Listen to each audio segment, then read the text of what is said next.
I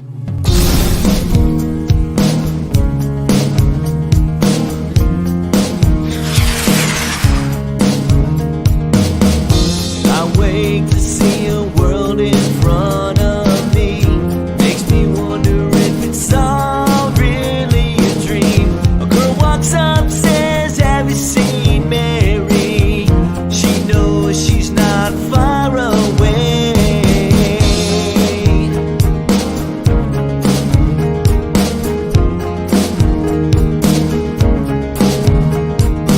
I'm not supposed to cry, I'm not supposed to lie. Is this world fiction or make believe? It all depends on what you believe. And you see, will you walk around the streets with me? And saying everything will be alright. Everything happens for a reason.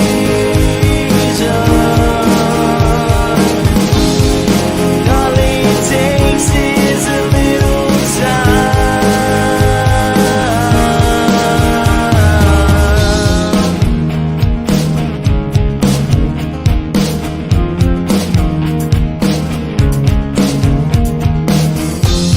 Nothing in this world that can bring me back to reality.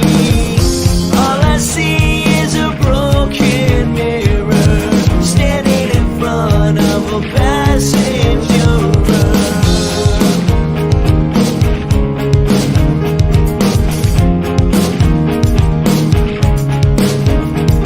Cause I'm not supposed to cry, I'm not supposed to lie. Is this world fiction or make believe? It all depends on what you believe. And you see,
Salute!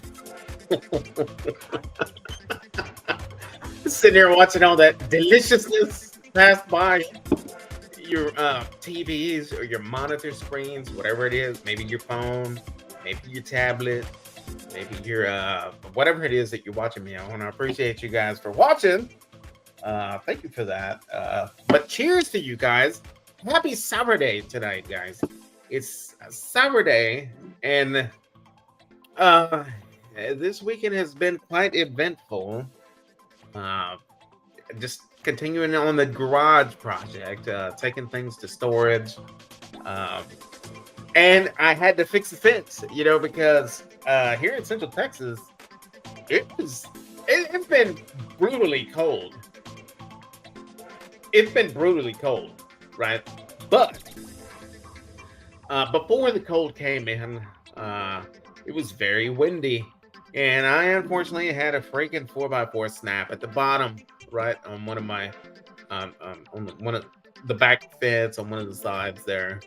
And so like it was flexing. It didn't fall over, but it was just, ghetto looking. Just I'm like, man, I don't want my fence looking like that, And I sure as hell don't want to dig the 4x4 out. So I had to do some research to do some repairs on that. But stay tuned, because I think I'm making a video out of that one. I think I'm going to do a repair your privacy fence video in less than 30 minutes. In 15 minutes. Actually, I think it was like 10 minutes. Pretty impressive, man. It was awesome. It was awesome. But I still got to jump on the other side of the fence and fix one on that side. And I want to kind of, I want to get permission from the dude before I jump over the fence. I don't want him to like be back there and see just a random Mexican in his backyard. I'm liable to get shot. Everybody down here carries them things, but I don't feel like getting shot. So I guess and I don't want to knock on the door during the day because they work overnight. So I think I'm gonna try to catch them after tonight's live. I think I'm gonna walk over there, a couple of beers maybe, and say, "Hey man, what's going on? What you up to?" "Oh, hey." Maybe kind of bullshit my way to their backyard and be like, "Oh, I'll be damned. Look how this one's like this." So the one on that side, it's not leaning at all. Like you can't even tell. But if you go over there and you push the fence like this, it's like this. You know what I'm saying? But it's standing straight. So I mean, it's all good. But yeah, man, that's what's going on. And then let's see, we did 2 trips. No, wait, yeah, 2 trips to the storage unit. And that was like everybody had that same plan or something, because there was like no parking spots there. I'd never seen it that packed before. But I parked where you're not supposed to, and I got it done.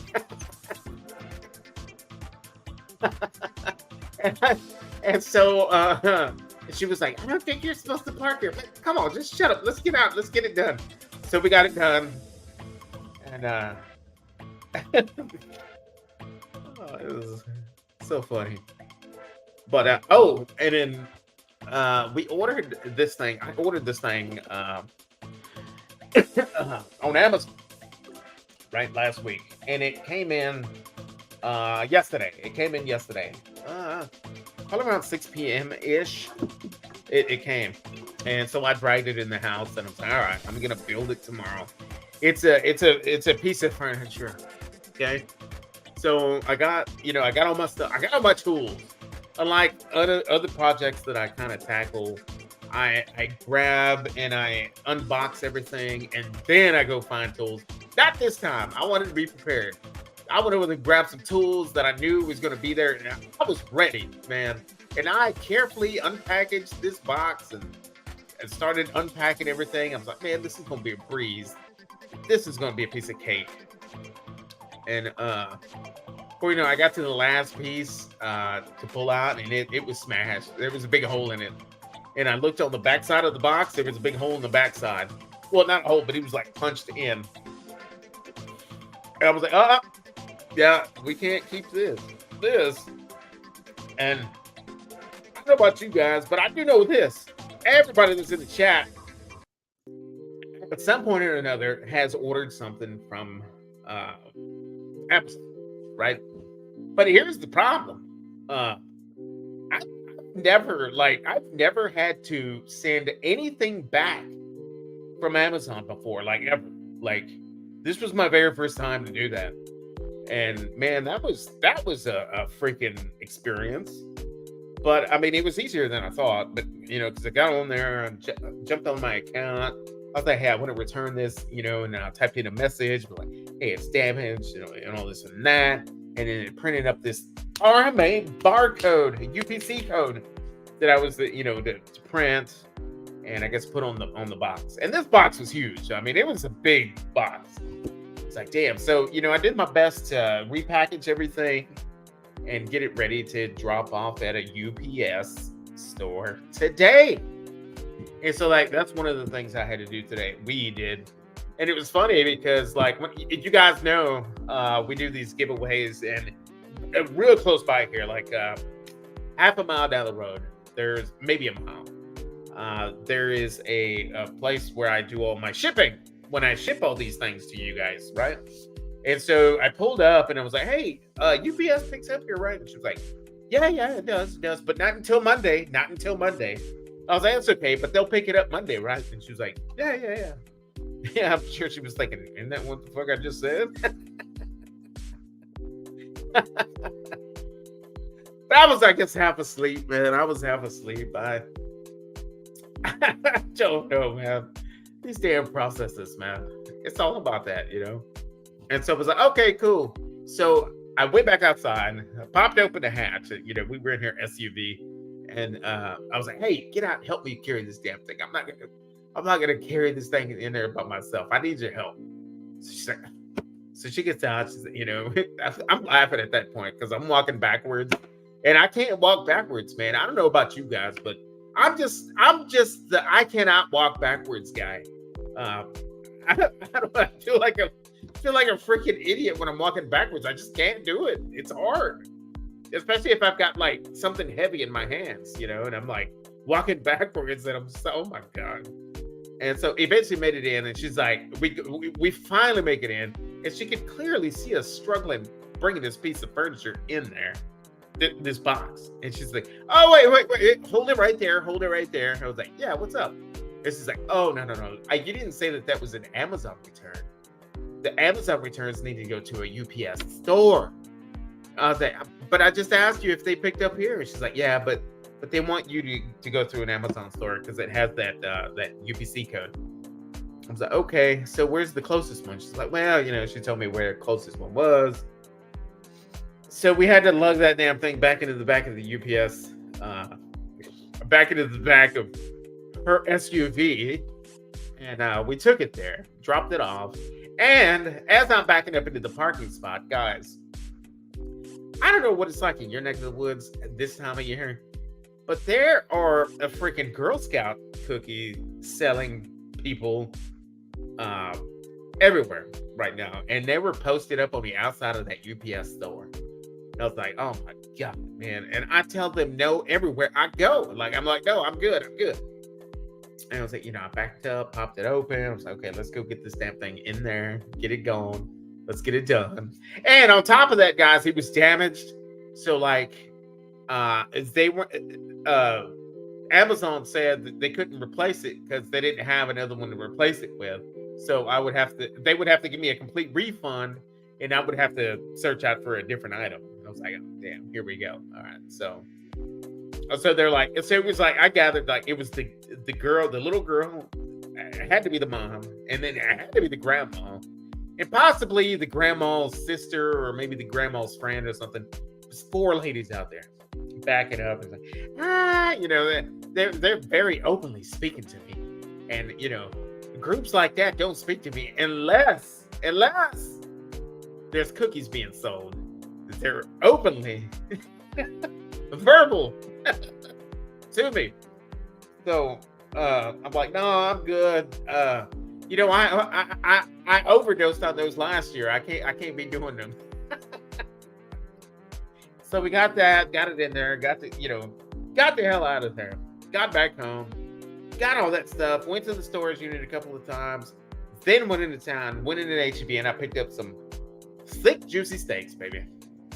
Oh my God, guys. That's what I cooked. Long story short, I was just trying to tell you what I cooked today. If you follow me on Instagram and TikTok, you know what it is that I cooked and what it looks like. I didn't do a YouTube video. I just did a short TikTok/Instagram, and I put it on both. So the steaks came out phenomenal. Beautiful, picture perfect looking steaks, guys. Delicious. I plan on eating the rest of it after my live tonight, but I might just like chop it up and do it with some eggs tomorrow too. That sounds pretty damn good too. That sounds pretty damn fantastic if I may say so. So we did that. Cooked them hot and fast on them grill grates. Man, they came out great, man. They really, really did. Let me see something. Let me just show you some of these hash marks. But I don't know if I don't know, man. I'll maybe later I'll share my screen and we can share some of that stuff. But yeah, that's all I got going on today, guys. I didn't know if I was gonna go live tonight, but I decided going live, episode 66. I know that a lot of people out there watching foosball, and I don't watch football, guys. I really don't. I think I talked about it a little bit last weekend. But yeah, let me get a sip of this. It has been cold in my neck of the woods, guys. It has been very, very cold. So, when I was putting together this live, and I was typing in kind of like a oh damn, the Bethian Pits on my Instagram right now. Nice, yeah, that's what's up. Want one of them pits. Want one of them pits. So there is a movie on Apple, and I know I 110% forgot what the hell I was just talking about before I started talking about an Apple movie. If somebody in the messages will refresh me, because I'm pretty bad about that kind of stuff. But here's the thing. Last night, right? It was about 7. It was about 7 because I already had packed up that piece of furniture, slid it out into the garage, got it ready to drop off today. And so we finally sat down. We've been wanting to watch that movie that's on Apple TV with Robert De Niro and with the Native Americans and the oil and all that stuff. Ah, man, what is the name of that movie? Anyway, it's a true story. The bad thing is, man, this guy, his movies are like 5 freaking hours long. Like, seriously, like, it's ridiculous. Like, I'm sitting there and I'm like I'm trying to like stay focused on the movie. And it's good. It's like really good. And I'm like an hour and a half into it, and man, I'm fighting it. My eyes are just like this, and I'm just like, I'll just have to rewatch it some other day. So I came, I went to bed. Like, I crashed out. I wake up pretty early, and yeah. So, like, I was asking her this morning, so what was up on that movie? Like, what was it all about? Like, what happened and all this and that? Like, you're just gonna have to watch it. I hate it when they do that. You're just gonna have to watch it. I'll be honest, man. I'm not gonna sit there and watch a 3 or 4 hour long movie. I can't do it.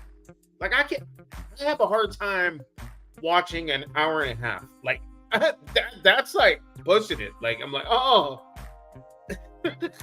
like I've stayed up long enough to watch movies where I know right when I figure out what it's about and I know how it's going to end, I just like tune out and But, oh yeah, I watched it. Yeah, that was good, especially at the end. It's just one of the things, man. I can't do it, man. I can't sit there and watch a movie for that long. So can't do it. Like if I do,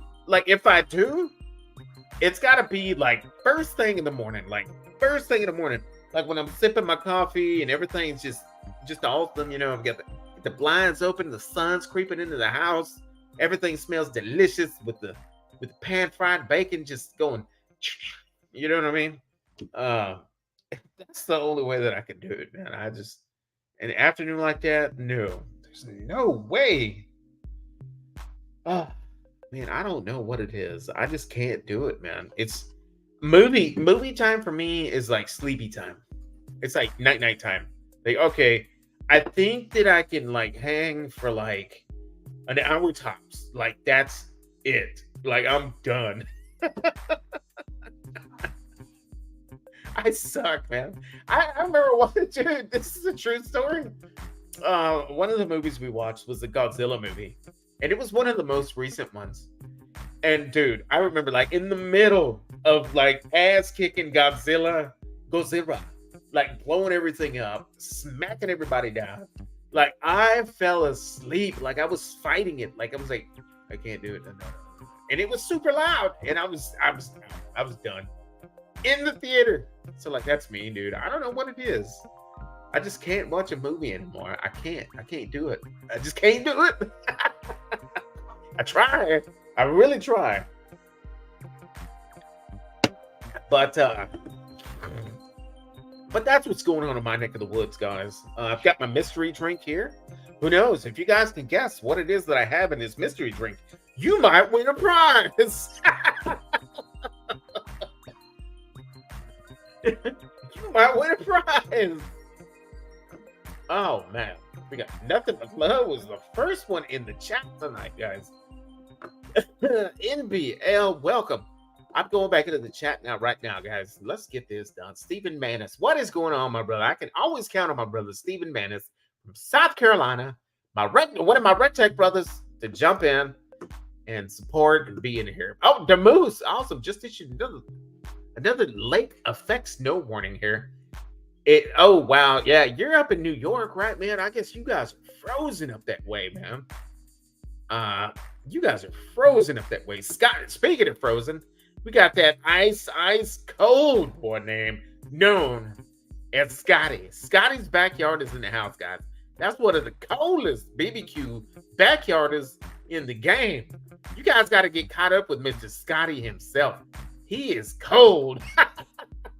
He'll tell you if your pellets don't work. He'll tell you if your BBQ sauce or your rubs don't work. He is the man, man. He don't sugarcoat nothing unless he's putting sugar on his pork butts. You know what I'm saying? That's my boy right there, Mr. Scotty out of Wisconsin. Good evening. I hope you stay safe and warm. Speaking of Scotty, he is dropping his weather forecast. Oh, Levavian Pitts is in the house. Cold as hell over in the UK. But anyway, there's BBQ where they did a nice smoked picanha. Nice. And that's one cut that I have not yet cooked. I see a lot of people doing it, you know. They cut them with the grain. They fold them in half. They do these little horseshoe steaks and they put them in that skewer. Man, if I did something like that, man, I would do that on. Oh man, Smoking Joe's got a nice little cooker that I like a lot. It's called the El Charro grill, and it's basically just open flame cooking, but it's got these long skewers like that, and they're just constantly turning. I think it's got like 8 of them. I think it's 8, 4 on the top, 4 on the bottom, and then on the bottom there's like a cold box, you know, with your open flame. But he has a cooker cold by the name of El Charro. And that thing cooks very, very nicely. If I ever did a picanha, I'd want to do it justice on something like that. I don't think I'd want to do a picanha on one of my pellet grills. I do have some charcoal grills out there, but I don't know. We'll see. I might have to go out and buy a El Charro, unless Levathian Pitts sends me something.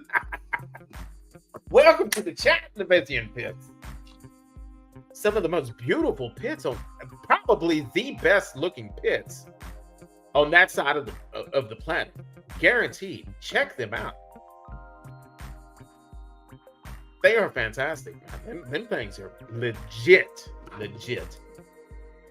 Seem to be cold all over. Yeah, it's pretty cold. Pretty cold.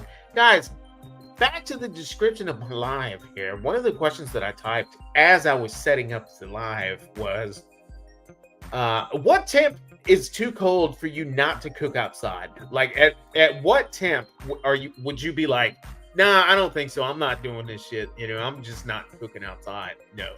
What temperature does it have to be in your neck of the woods? Everybody saying howdy. Oh, Katie's in the chat. Salute, Katie. Katie, hello.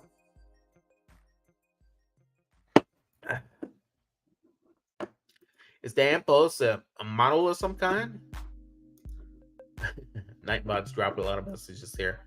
Okay, wait a minute. I thought Scotty dropped his forecast, but Nightbot didn't drop it, I don't think. Rice Lake? Who's in Rice Lake? That's you, right, Scotty? Come on. -6. What? Oh my goodness, that's super cold. Cheeto.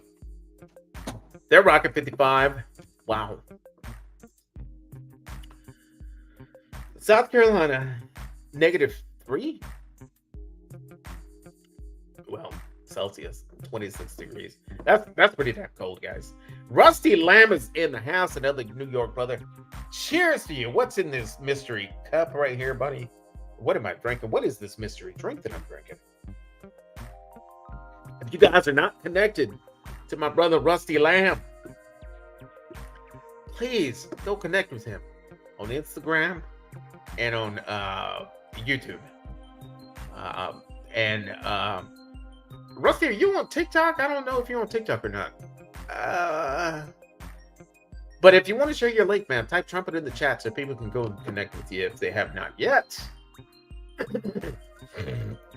Leviathan Pitts is saying hello to everybody here. Nice. Awesome to have Leviathan Pitts in the chat. Fantastic. Everybody here saying hi to each other. Badwood Moose. The Moose. 2 thumbs up. Yeah, I've learned about careful. Yeah, that was the. And that's the thing. Like, the bigger the package, the more careful I'm going to be when I'm unpackaging it, because something told me that it was going to be damaged because it was a huge piece of box. It's just a big ass box, you know. It honestly should have came in on a pallet. Like, honestly, like that's the way I was thinking. If the box is damaged, yeah, I took a bunch of pictures, man, inside, out, after I got to the damaged part. Yeah, take it to the floor, IKEA. Oh, the UPS store. Okay. Yes, sir, man. Them steaks was juicy. Man, I'll tell you what I ate. Like I got so it's a black pepper salad that we ate, and a black pepper Caesar salad, but it's wow. Hang on, I'll get back to that.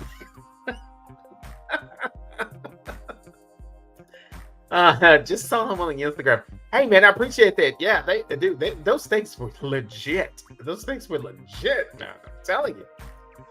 Edward's saying hi to Leviathan Pitts. Oh, look who we are here. We got Mr. Smoking Joe himself in the chat. What is going on, Mr. Smoking Joe? You want to jump on the chat tonight, buddy? Come on. You can't be that busy, man. You never jump on my chat. You jump on everybody else's chat. But for some reason, you just never jump on Trumpet's chat.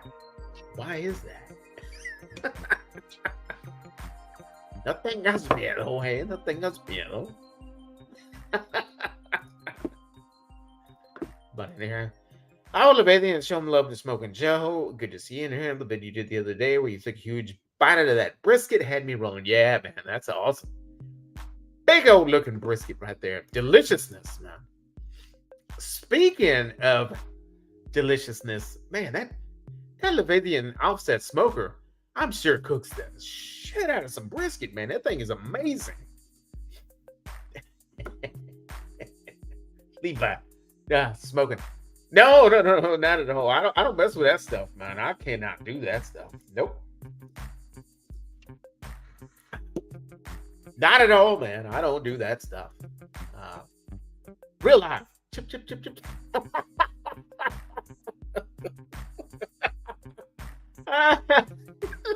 Okay. Okay. Now I've got this comment highlight right here. And it's anybody in the chat, does anybody in the chat know what movie that quote is from? We'll go back to it. Meat stick. Yeah, man. Yeah. Fantastic stuff there, man. Sunflowers in the house. I hear that Texas getting very cold weather. Hope the electrical grid in Texas not give Texans a problem. How frigid is the bayou? You know what? Let me just share my my weather forecast. How about that? That's a good question because I don't know that. But with the wind, it makes it even colder. You know, like I was outside, I had to repair my fence. Like I was, God, man. I hope I don't get sick. Like I took a shower, like a hot shower after the fact. But man, I'm telling you, it's hot and wet. Sunflower thing from Bloomingdale. Oh shit, it's not that cold. It's not no 9 degrees here. Come on, man. I'll tell you what though, like earlier in the week, there was one morning was like 10 degrees here in my neck of the woods. That's freaking cold for here. Everybody here saying hi to each other, guys. Guys, I gotta make a pit stop here in a minute. I really, really do. I just want to get caught up on this chat before I do. And then I may drop the link here before I leave for that pit stop, so that when I come back, if anybody's up for it, you guys can really jump on. There you go, Rusty. There's Mr. Rusty Lamb. Guys, go check out Rusty Lamb. Go check out his Instagram content, his YouTube stuff that he recently started doing. I mean, I don't even think he's a full year on YouTube just yet, but man, I learned a lot of my skills from this guy.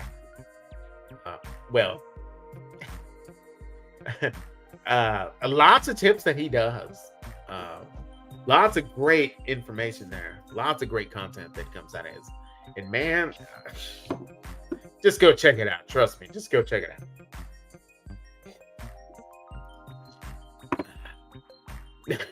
No, it's not. Sipping on some lovely aged rum. Agricole over ice tonight. Agricole? Levizian, I'd love for you to jump on here and maybe we can talk about your smokers tonight, man. If I drop the link, you want to jump on? Stephen and Jacqueline in the house. I know he's rocking a very cold forecast. I mean, he's probably rocking the 80s. He's rocking in the 80s, the lower 80s.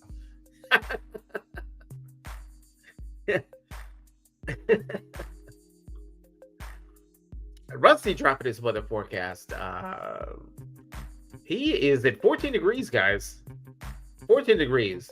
And the wind is blowing from the northwest 16 miles an hour. Current humidity at his location 64%. Okay, let's go in here and let's go into specs, shall we? So let's go there. Okay. Hey man, appreciate that, Steven. I really do, buddy. Okay, man. So Levavian is down, guys. We're about to hear from one of the most amazing pit builders that I have ever known in the game known as BBQ, Smoking Meats. And we are going to hear from him. I want a big computer, so no webcam. I'll hook up the headset. Yeah, go for it, man. We're going to go on a break here. We're going to do 2 minutes. And I will be right back. And then from then, guys, I'm going to drop the chat. I'm going to drop the link. And Levivian Pitts is going to jump on this chat tonight. And I'm very excited for that. So I'm going to go ahead and drop it now. And I'm going to put us on a pee-pee break. Okay? I'm going to put us on a pee-pee break. So let's go ahead and watch a dancing turkey for 1 minute, guys. 5, 4, 3, 2, 1. Let's get it.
Yeah. All right, guys. All right. And we're back. Where were we? Leviathan Pits, I think, was going to jump in. I dropped the link, I think, just now. I thought I dropped it before I went on break. But that's where we're at. NBL is saying, don't forget to hit the thumbs up. Thank you, buddy. Appreciate that. Sunflowers, thanks for the support. I'll be dropping a video Wednesday this coming week. Cooking with Stephen and Jacqueline. This guy, y'all really need to connect with this guy if you have not yet. He's got some skills, man.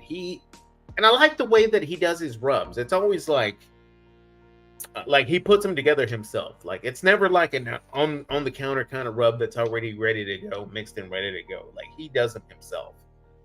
Mad respect to that, man. Awesome.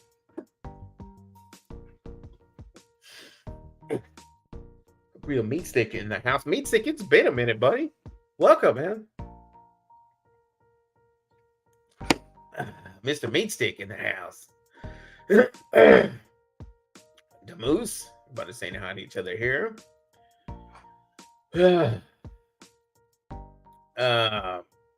chicken is weird. It's actually a turkey. It's actually a turkey. It's a dancing turkey, but you know, it'll pass for a chicken. When I say chicken, it'll pass for a chicken, you know. OMG, turkey strippers. Yeah, it's dancing. It's a dancing turkey. What up, y'all? Love the dancing bird. Yeah, there you go. Make it rain to Moose. Everybody in here, guys. We got Leviathan Pits down on the bottom there. Oh, along with Steven. Steven, give me 5 minutes. Let's bring him. Leviathan Pits. I don't see you, my friend, but I do see the logo. I can hear you. Can you hear me okay? Good. Yeah, all good, man. All good. How you doing? Hey, man, I'm doing pretty good, man. I appreciate you jumping on the chat. I just see your logo. I guess you don't have a cam, yeah? I'm on the big monster PC, so it doesn't have a webcam. I've got to hook up the DSLR, and it's a whole process. So I thought best to just do a voice call. I got you, man. So, hey, man, very impressive smokers that you build. thank in you. your neck of the woods.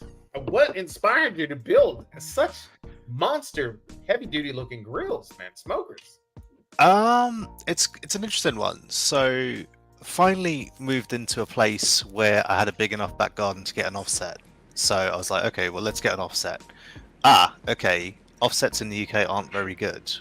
Well, that's a bit of an understatement. So some of them are good, but you pay through the nose for it. Or they're not quite to the spec. They don't have all the features you want. They skimp on certain things. So I was like, well, let me get one made, to my spec. So I collabed with the fabricator, designed it all in 3D, got it made, and it was fantastic. And then, as people come over and like hook on it, people, they're like, hey, dude, this is awesome. Why don't you, set up a business? I was like, okay. Well, let's see how that will go. And yeah, it just kind of snowballed from there. And we're like, well, let's see how far we can take this. There's obviously people doing great things around the world, but what if we took it to a level that no one's ever really taken it to before? So that's kind of what we're about. Yeah, it's amazing content that you have on your website alone, like the 3D imaging that you have. I mean, I love the moving pieces. I love the door on that firebox that just kind of does this number right here. Oh yeah, the gears. Yeah, man, that thing is fantastic. Badass. I'm sorry. Yeah. They are badass. Cheers, Stephen. Yeah, to say the least. Yeah, those smokers are badass, man. They really are. Yeah, well, it's interesting because I mean, one of the big things was as well is to get the really good stuff like the workhorses, or your TMGs and that. I mean, people are importing them from the States into the UK, and you're spending like $1.5 grand, $2.5, $2 grand on shipping and fees and duty and all the rest of it. And I was like, there's no need for UK guys to import US pits. Why don't we just build them here, right, and then people can save on that money and put it into the smokers. So now Leviathan, what's your name, by the way? I'm Raj, RAJ. Okay, Raj. Yeah. All right, so my kid is in Germany. They don't have pits over there. None. Yeah. Like open flame, big, huge disc pits, if you will. But that's it. That's it. That's interesting. You said what you just said. There's pits over there, but everybody's importing them from the States because they're not there. They are not in the UK. They're not there. There's a few companies that are doing them, but they're quite, they're sort of like fairly old school pits. They, like where you've got the baffle that like puts everything like way down, and you end up at that like massive hot spot in the center of your pit. It's just like it's a little bit more old school. So I was like, well, what if we take this a bit further and let's optimize it as best we can. We know what people don't like about pits, so let's try and solve all these issues. Oh, and, Yeah, I got to get my kid. Yeah, it's an amazing piece of machinery. Amazing piece of machinery. So let me start with the name, and if I'm saying it correctly, Leviathan pits. Leviathan. Leviathan. Okay, Leviathan. Yeah, it's a mythical creature. Yeah. Mythical creature from I believe ancient Greece, or Greece. I want to it is yeah. Okay. Greece. So it's sort of because I guess what we're all about is like all that excessive heavy duty overkill. So it's kind of like that overbearing, like crazy mythical beast. That's where we want to. Yeah, I think it's an amazing machine. I've seen you do several cooks on that thing. Is there anything that it can't cook well? I mean, are there certain things about it that you're still working on to perfect, or are you happy with the end product as is? Yeah, well, the one that we've got on our YouTube channel is the demo unit. So that's kind of like this is let's we sort of like work on it, and tweak it as we go. So that one's going to a customer up in Liverpool fairly soon. But the production models will be a bit different. So they'll use a lot more folded parts. So there's not a lot of not as much seam welding. So it'd be a sort of neater, tidier product. We revised like the top lid over the firebox to stop like water ingress coming in. There'd be a sort of a lip and then a sort of small box over the top, really slim, about an inch tall, but that'll be all folded up nicely. Just had the gaskets, integrate into everything. Just like a few sort of tweaks here and there. A lot of like slot and tab designs to help with construction, but largely it'll be the same for the production models. Okay, so the production models are still going to have like the cables with the weights and the Oh bottom to yeah, help you yeah, lift yeah. it. All of that. It's just more like fine refinements on our side, Oh, Yeah, okay. yeah. So, Raj, let me ask you this: if my kid wanted, because he's coming home here in the States Friday, next Friday, or this coming Friday, but he's going to be permanently in Germany. If he wanted one, could he contact you and possibly get one shipped out? Oh yeah, I mean it's something we definitely do because we've actually got one going to a US customer in spring/summer. Depends on when he wants it. No, well, he'll be in Germany. Oh yeah, but we've got global shipping contacts, so they handle basically all of that, and they work Okay. out all the duty, all the export fees and tariffs and all that, So Yeah.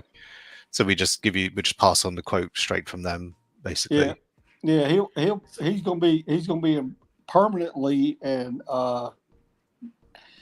I'm going to say this properly, and please don't take no offense to it, people listening.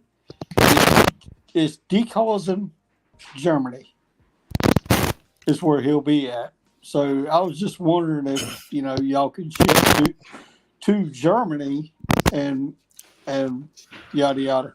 Oh yeah, I mean we could ship anywhere. The company, I actually own two companies. I own a design company, and then Leviathan Pits is my second company. So the reason we've got pretty good global shipping contacts is from the first company where we ship like crazy like marble sculptures, like 3.5 meter, Oh, cool. like Cool. several ton marble sculptures. We ship them to Japan, like all over the place. So Nice. they're like Very really nice. well set up to help us out with the shipping on Yeah. anything All right, we need. Louis. Raj, so what part of the U.S. is that pit coming to? I believe Illinois. All right, Oh, Louis. nice. All right, Louis. Me and you got to talk, brother.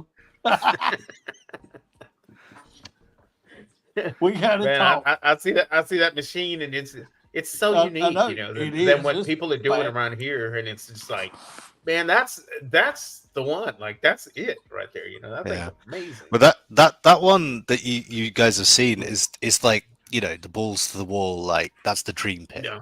If you could and like money was no object, that's the one you go for. But Yeah. obviously that's well out of a lot of people's price range.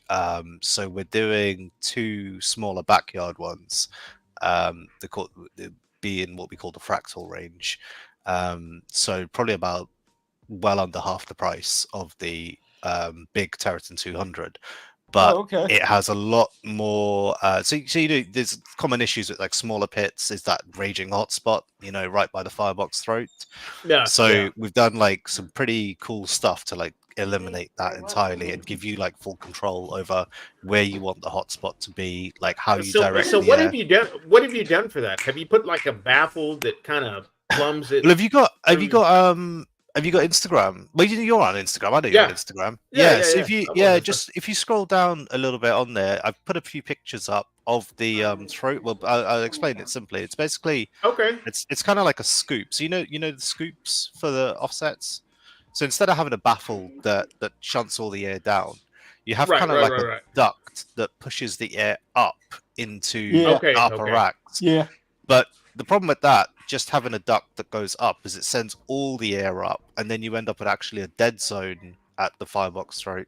So then we add on a sliding grate at the front of the duct, and an adjustable set of like ladders at the top of the duct, so you can direct how much air you want to go up, how much air you want to go forward, to really dial in where Oh, you want the air and heat to be in your pit.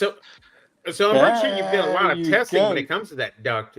Are you dealing with any kind of radiant heat coming off of that duct, or uh, Yeah. So that's the anything like idea. that? It's all about controlling the radiant heat. You direct exactly where you want, the majority of the direct radiant heat. If you closed off that bottom grate entirely, you wouldn't have any radiant heat. None of the food would see any of the fire, so to speak, from the firebox, because Yeah, that front face is effectively closed off. Yeah. But let's say you want a little bit of it, we just crack it slightly, and now you've got a bit of, smoke heat, radiant heat at the bottom end, and then you can control how much air you want going up as well. So it gives you a lot of control over how you want to change up, the cooking characteristics. Which is obviously I would say probably the biggest problem with small pits. Only like yeah, 3/4, 2/3 of them are usable. Otherwise, you're just going to char everything up if you put anything too close to the firebox side. yeah. So you talk about charring everything up and putting it too close to the Mm, firebox. You know, the videos that I've watched on your pits when you're doing all the testing, cooking, and everything, mm. that firebox seems to be very fuel efficient. Like you barely have to throw Oh yeah, a split in that thing. I mean, that thing will burn all day long. yeah. Well, that's the idea. I mean, I don't. I mean, wood's pretty pricey. I mean, everything in the UK is pretty pricey. So it's kind of like, and you're already buying an expensive pit. So I Yeah. would rather people don't burn a crap ton of wood, to get through a cook if you Now, don't need to. now, Raj, Especially over a brisket, like 14 hours. It's right, just not needed. Raj, what y'all primarily using oak over there? Yeah, oak, Yeah. cherry, like apple, that sort of stuff. Okay. Yeah. Okay. So I mean, hickory for y'all is like not existent. No, we don't get any hickory over here. Um, Yeah. we can actually get some of the South African hardwoods, which is quite interesting. So I bought about half a ton of mesquite from South Africa, which is interesting. I didn't even Ah, know mesquite was in yeah. South Africa, It but is. apparently it It is. is. It is. Yeah. But that's Yeah, that's really mesquite. nice to mix with Yeah, that. very very plentiful in South Texas mesquite. Um, very pungent. Well, that's Yeah. the thing. I've heard people say that, and obviously I've seen people test it and they say, "Oh, it can taste like an ashtray," or "It's too overpowering." But I think the thing is, if you burn a clean enough fire and you're not getting, any like dirty smoke, it can Yeah, be like all all the right. dirty Exactly. smoke. There you Yeah. go. Exactly. If you burn Yeah. a clean fire and you don't overpower, you don't overload the firebox, you're good. Mm. Yeah. There's a well-known barbecue joint here in Central Texas by the name of Valentina's BBQ, Oh yeah. and that's I what he know. uses. He uses nothing but mesquite. But it's like you said, it's mostly just a clean fire, just a big bed of uh, just coal, basically. You don't have all Mm. the dirty smoke that uh, Well, that's the thing about the insulated firebox as well, is that gets so hot that you just throw like a couple of splits on there and boom, you're straight away burning your splits. So you don't have to worry about all that smoldering for the first, yeah. 5 minutes and whatnot. It's really nice. It just makes things easier, I think. Yeah. So last weekend we went. I was live, and you jumped on the chat. You were in the chat, and while I was on the website after the chat, I noticed I was looking for stock products. Like, are you planning on having like a mass production of stock products, or are these going to be like a built to order kind of thing, or what's the So plan? the big ones, the Terraton 200, that I think that will always be a custom product because there's Yeah. a lot of Okay. options on it, and when you sort of in that price range, I think people want like full customization over that kind of pit. Some things won't be for everyone, so having them sort of stacked up on the side is not going to be sort of cost efficient for us. So we're hoping to have a few in stock of the smaller ones, the fractal pits, but I mean, we're probably about a year off before having any sort of on hand stock because we're still new. We've got business loans and whatnot, but we can't. We'd love to do everything at once, but we've got to sort of stagger it Yeah. out, to make it cost efficient. And now that I think about it, though, like I don't remember seeing anything about the smaller units on the website. No, because we haven't put them up on there. They're only on the Instagram and Facebook. I got you. Because I'll they're- take a look at the Instagram. Yeah, because they're pretty new designs, and we're still like refining them, tweaking them, seeing where we can, optimize the build process to keep costs down, but without compromising, any of the good features that we want to add in there. So, yeah, we don't want to put it on the website until it's ready to go. Okay.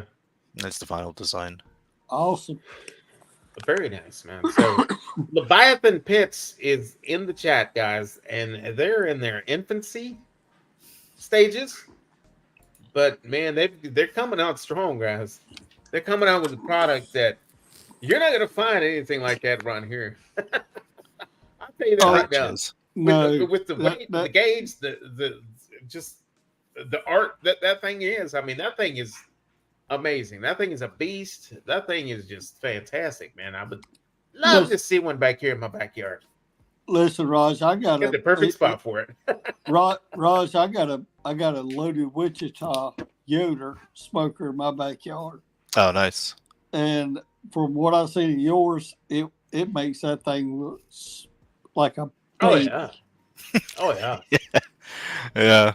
Like, I mean, that was the idea, it's like if you could and money was no cost, what would you do with an offset? How would you take you to totally the highest I mean, level, And to be honest, if money wasn't an issue, I'd have a Jambo. Oh yeah, they make some great stuff, man. Or Jambo? yours. Yeah. 100%. Money was no option, and now looking at the Jambo and the Leviathan, honest to God, money no issue. I'd have both of them. Yeah, I would be 100% on that Leviathan, straight up. I mean, that's just something that is not around here. I've never seen anything like it. No, I haven't either. Yeah, it's similar because it's an offset and all this and that. But get up on it and take a look at it and it's just, I mean, that's what's up, man. Oh, cheers, Yeah. guys. Cheers. But the other That's big what's thing up. we wanted to do was with the insulated firebox and having that top lid. It's huge, it's bigger than any sort of Kamado, like in terms of like cooking surface when you open that top lid. So despite the price being what it is, you're kind of getting two cookers in one. You've got a direct heat cooker Right. on the back end that's Yeah. bigger than any Kamado. And Yeah, you've got a and- plancher in there. You've got your stainless steel grill grates, and they're multi-tiered as well. So Let's not forget the firebox frame that you have back there, where the fire actually gets built in, the cage that it's in. Dude, how much does that weigh alone? Oh yeah, man. We shipped a custom. This is actually quite interesting. We shipped a custom fire basket to a guy in the US, customer in the US, where he wanted to modify it, so he turned it into like a burn box as well. So because he does a Okay. lot of direct heat cooking, so we made it a bit taller, put some sort of crossbars in the bottom so he can burn splits down into coals that you can then shovel out. Yeah. Got a nice tray in there. I need to post some pictures on my Instagram because it's kind of tricky to describe. But Very nice. yeah, man, that thing weighs 85 pounds of just solid steel. It's crazy. So, yeah. Oh, goodness. And that's what I'm saying. I mean, like, you've got it on the website, and it's got the part where it shows like the fire cage itself, and it's like the bottom grate is just kind of lifting up, like, Yeah. That thing looks like a freaking beast, man. Like, oh my Well, yeah, I God. mean, and that's the other thing as well. You can get fire baskets over here, but they're made by like Lone Star Grills. I've got one of the Lone Star Grills fire baskets, and we're selling our small one for the same price as what you could buy them for over here, the Lone Star Grill ones. But the Lone Stars are probably made out of like 5mm steel, and they've got that expanded mesh in the bottom. That warped and rusted on me and burnt out in like a month. That mesh. Oh wow. So, I was like, well, this is crazy. Like, we can make them better than this. So we make ours out of 10mm steel, and those bars at the bottom, there's a 16mm steel. So, like, Wow. it's the same price. So it's kind of like it's a no-brainer, to get something like that, especially when it's like, exposed to so much heat, you know, and you don't Yeah, want to yeah. be Yeah. replacing this stuff every 2 years. It's like you want it to last forever, you know. So Yeah, for sure, man. Well, you know, for what it's worth, man, you've got an amazing, beautiful product that performs that outperforms some of the top dogs that are out here, you know. And man, I think, man, I'm just floored by the product that you offer out there. I mean, thank you. if you ever want to put one in the pits, man, and let them go toe to toe with anything else that's out of here. Well, that's the plan, man. My backyard is your backyard.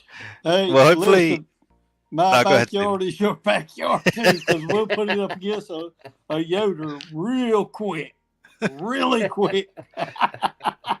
I reckon within the next year we want to get one out to the US, like for like a non-customer build, you know, and just say like, look, whoever wants to have a go on it, have a go on it. You know, you Yeah. can live in your backyard. If some other guys want to test it out, they can test it out Oh, for yeah. a bit. You know, Yeah, man. Bring it Hit out of here. Lewis. I'm telling you, Yeah. I've got the perfect spot for it, and you're welcome out here. I've got an extra bedroom here. I mean, we can make it happen. I've got, you know, nice. I've got 2 HEBs right here, one over there, one over there. We got all the proteins that we can put on that damn thing. We can test it. I'll tell you what, I'm so jealous of you guys with HEBs, and God, I see people just like picking up stuff from the supermarket over there, and I'm just like, oh, God damn it. You know, like the stuff you get in the supermarket is just terrible. Like you have to order from specialist butchers. Like, Yeah. And here I can just call Kevin at the butcher shop in Pensacola, Florida, and get 8-9 Wagyu briskets shipped 2 days. Yeah, we're good. So, you know, I mean, my backyard's available too. where are you guys based, by the way? I'm in Central Texas. I'm 15 minutes northwest of Austin, Texas. Oh, nice. You're in the thick of it then. So You're in barbecue country, man. Smackdown BBQ City is where I'm at now.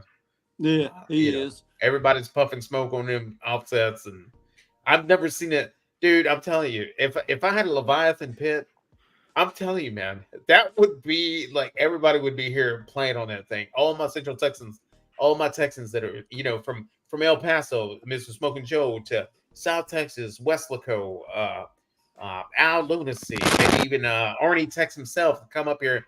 We can all throw down on the Leviathan pit, you know? Yeah. The Leviathan offset right here, all in Central Texas. Well, Lewis, you got Yesikin too. Yesikin's based out of San Antonio. We've got him. We've got so many people in Texas, man. We've got lots of people in Texas. Oh yeah. My man and is in South Carolina. Tell them where you're from. Yeah, I'm from Rock Hill, South Carolina, about 30 minutes south of Charlotte, North Carolina. Oh, I've been to Charlotte. Yeah. Okay, so yeah, about 30 minutes south. Nice. Good I did barbecue. a tour of the US about 10 years ago, but that was before, you know, I knew what good barbecue was. And I just kicked myself like, God damn it, why didn't I go to all these places, you know, tick them off. Yeah, no, Charlotte was cool, man. I liked it. Yeah. So, you know, barbecue central, you think of a lot of, like, especially briskets and beef ribs, you think of Texas. Pork, you think of the Carolinas. Around here, you know, we got plenty of great pork, you know, places or cooks around here too. So yeah, it's fun, man. I see a lot of the whole hogs, you know, stuff. Right. Yeah, and that's a lot of what we do here in this area where I'm at is what we call, quote, pig picking. Whole hog. You do a whole hog, pull it out of the pit, say, okay, come pick you some off. Yeah. Like I said, quote, pig picking. So yeah, we do a lot of whole hog, in ground. Pardon my voice, by the way, y'all. I've been dealing with the flu, COVID, pneumonia all week. Oh, Doctors don't know what the hell I got, so I call it the fluvid pneumonia. Need to get some vitamin D, man. Oh God, That's what you got to get in you. I swear to God, or C or D or more beer or more alcohol. That's what I say. Alcohol, yeah, fixes everything. Yeah. That That does fix a lot. fix every That damn fixes a thing. lot. I mean, Right. like this morning, I woke up with I had 105. I was coughing. I was sick. I was hunched over. I couldn't even walk. But then I started drinking a couple of beers. Now I feel better. right. Maybe it's a little bit of a temporary solution, but Yeah. I don't think it's some kind of flu or COVID or anything like that. I'm probably going through alcohol withdrawals. No. That's funny. Hey, Stephen, Yes, sir. but you're feeling good enough to be on the live, so that's a good thing. I'm better now. Oh my God! If you'd have done this Monday afternoon, bro, I'd listen laying in bed. Yeah. So the moose from New York is saying that these pits are tanks. JD is rocking Illinois, right? JD, don't kill me, man. You're up in Illinois though, right? Or no? Oh man, you're up north somewhere up there. Don't kill me. Rusty's also from New York, and he's saying that pit would look nice in New York also. Indiana is where JD's from. JD, BBQ, and bourbon. One thing, I don't want to, be too shilly of, and try and hard sell anything, but because we've got this one shipment going out in spring or summer, if any of you guys did want to get in, it would be more cost efficient because then we could stick more pits. It would be a in one kind of. One crate, yeah. But yeah, I'll leave that to you guys to decide. Not gonna hard sell anything. Okay, so when you do the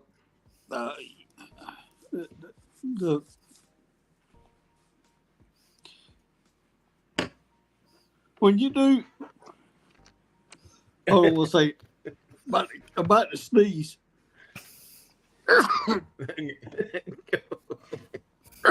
Oh, salute.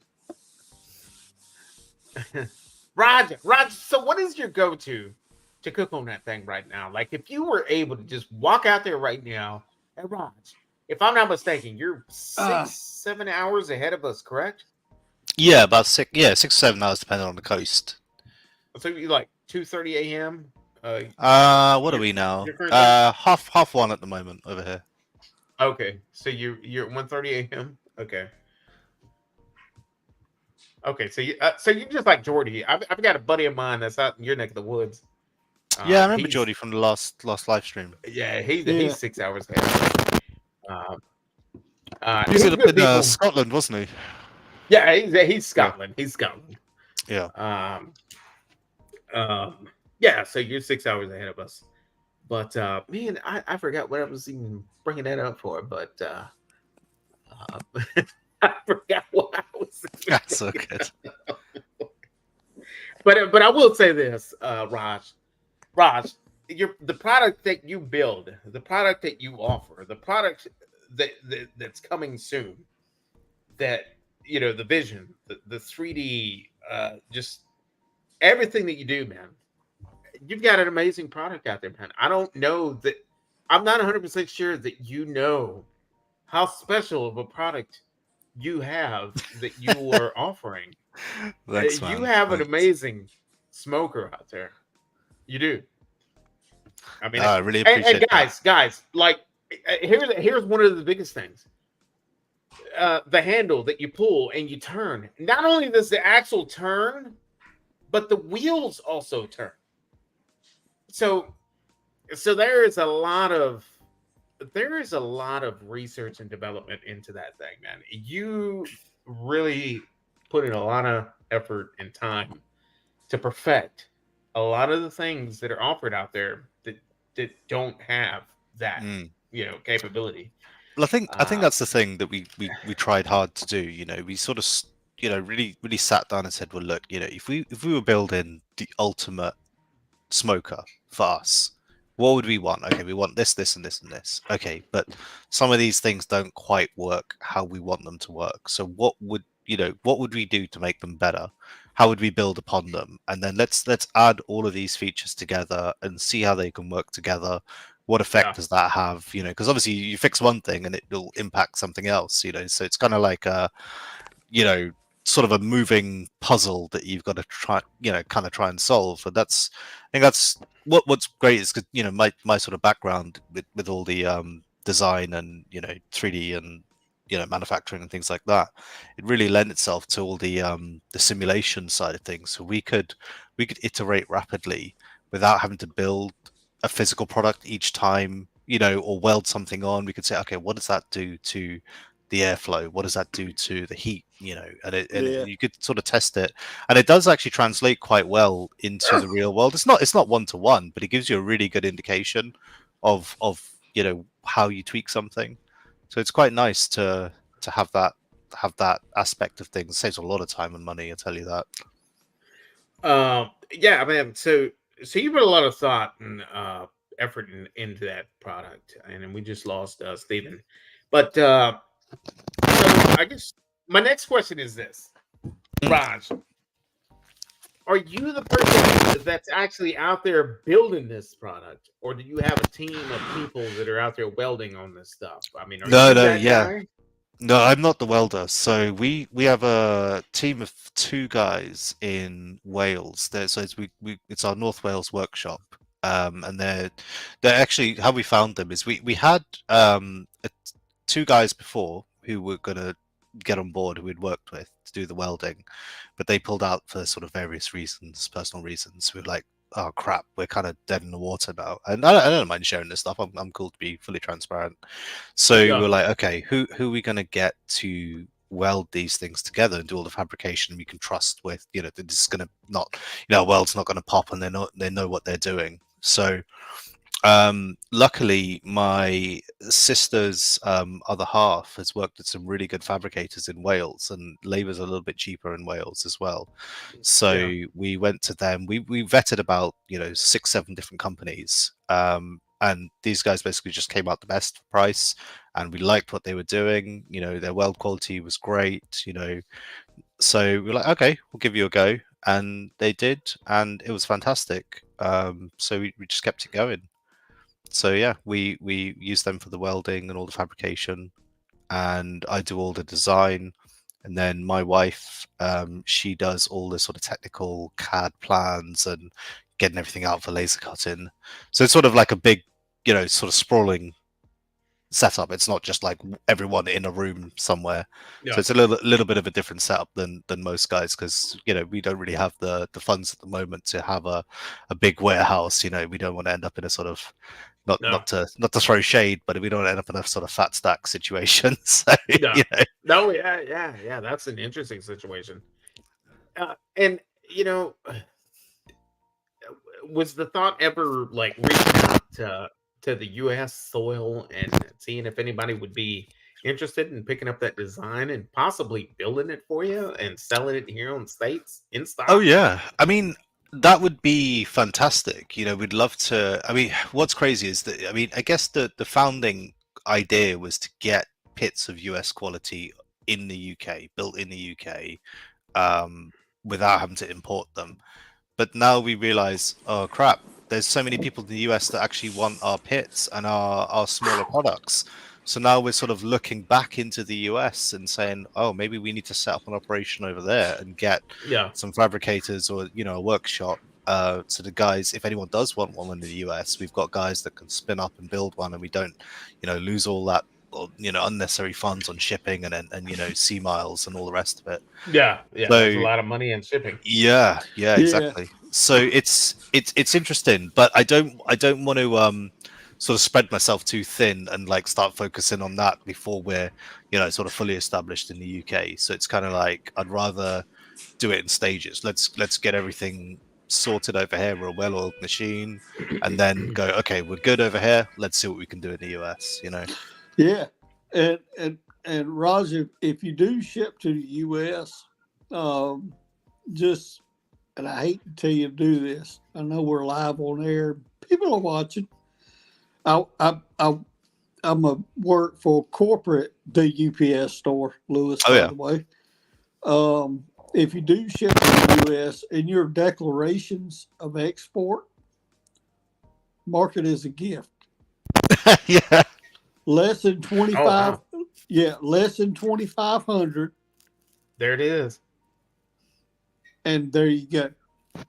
That's less shipping on you, less duties and taxes on the receiver. Yeah. Well, I'll tell you what. I'll tell you something, Ross. You and I, my friend, we are going to stay in contact. Oh yeah, for I sure, man. I Oh, yeah. have Oh I have a yeah, plan. we gonna I have stay a in touch plan. too. All right, me or I Lewis. have Me a or plan, Lewis. my No, friend. I'm I just have a kidding. plan. No, we can get something But going, man. Just drop me yeah, a message and we'll Leviathan sort something pits, out. Leviathan pits, man. Cream of the crop on your neck of the woods for sure, man. I honestly, and speaking of that, I don't know who's watching, but I will say this. I will go on and let me say this. The pits that you have, quite possibly better than any of the pits that I've seen around here, man. And we've got a lot of different pits around here, man. Oh yeah. You know that. You know that. We've got Yoder. We've got Lone Star Rules. We've got what else? All those builders out there. We've got so many freaking builders out here. We've Yeah. got so many independent builders out there. Everybody's trying to one up each other on the offset, you know. Mm. But they're not taking into consideration, like for instance, like the baffling that you're talking about for the firebox into the cooking chamber. No. And on top of that, just making it look badass. But not only making it look badass, every inch of that thing that looks badass works. You know Yeah. what I'm saying? It's gotta be It's functional. Yeah, It's a exactly. functional badass. You know, Right. so And that's a big deal. That's a big deal. Yeah, And and I Lewis, haven't seen anything like that, man. I just haven't seen anything like that, man. and I Lewis, saw that and I was like, oh my god, look at that thing. That's it. That's the I mean, one. yeah, Lewis, you said that. I mean, going back to my Yoder Yeah. loaded Wichita. I mean, it's a basic offset. I Well, mean, it's just an offset, you know. you got a barrel, you got a firebox. It's not insulated, literally, with steel wheels. So can you move that, 500-pound grill wherever you want to? Man, my size, no. No. Yeah, it's gonna stay where it's at, but Yeah. And then you look at, all right, let's look at Lone Star. Same thing. I mean, yeah, they put the 12-inch pneumatics wheels on it, but I'm gonna say this: we used the 42-inch pellet grill at Memphis and May. Can you turn it and move it around? No, not tight. no. Not tight. That's one of the things we looked at. It's because the Lone Star specifically, when you try and turn those wheels, they're just going to hit straight into the side of the grate at the bottom. Yeah. Like they'll rub on the frame, but Yeah. like I said, I mean, not only does the axle turn, the wheels turn along with the axle. Like I don't. It's hard to explain. You guys got to see it. You guys got to see it. Just watch it. But Yeah. man, Yeah. you bring those smokers to the U.S. Like we've got people in the chat saying they look forward to seeing these bits in the U.S. You bring them down here to Texas, and I'm telling you, man, I'm telling you. Well, this is the other thing as well, is because they're pretty astronomically priced. I'm not going to lie. They're spendy for what they are. I understand. Purely for manufacturing, steel costs in the UK are just ridiculous. But if we could get them built in the US for US customers, that would cut down costs a lot. Like just looking at comparative prices, I think we could shave easy 20-30% off the price. Like no problem at all. Oh yeah. I don't know, Raj. Steel prices in the US ain't too much worse than the UK. Nah, man, I'm telling you, like it's another level man. here. I've done like I've looked at the like per ton cost in the US, and even just labor costs as well. Like the UK is currently one of the worst hit places for cost of living crisis, and everyone's just like Hey, jacking up their prices, knock on prices, knock on prices. You know? Wow. Raj, there's always Mexico. Yeah, yeah, yeah. They can do Yeah. it, man. They can do it. I don't know, man. I don't know. I want to have full control over it. I don't want to outsource too much, you know, and then just not just be like, oh, whatever, you know. It's got to be, you got to like have full oversight over these things, you know. Oh yeah. Make sure who's doing it is doing it properly. I'll tell you what, 100%. you bring one down here. You bring one down here to our backyard, and we'll all get down on that thing. All of us. Yeah. Even JD's BBQ and Bourbon saying he's ready to get down on this thing. And Yeah. it's not like it's going to go anywhere. It's going to be bolted. It's going to be back there. Lewis, Oh yeah, I mean it's Lewis, heavy as hell, Lewis, man. Lewis, I'm Yeah, flying. it's not I'm moving. flying to Texas. I'm flying to Texas, baby. I got plenty of what. See, guys, I downplay it quite a bit. Like I have an older brother who supplies BBQ wood. Everybody, anything you want. You want hickory, you want oak, you want pecking. It's all about that pecking, baby. He's got one of his businesses is BBQ wood. All these competitions come around here. He supplies their wood for the entire weekends. I mean, for the entire week. So I have access to all that shit. I'm telling you, man. I'm telling What's you. his I have company, access man? to all that. What's that? What's his company called? Well, he's an individual, like Individual. he's- Okay, sole trader. Yeah. yeah. So he supplies it to two teams. I don't know if I want to name drop those teams because then it might like spill the beans on a lot of other that's different cool. things. Yeah.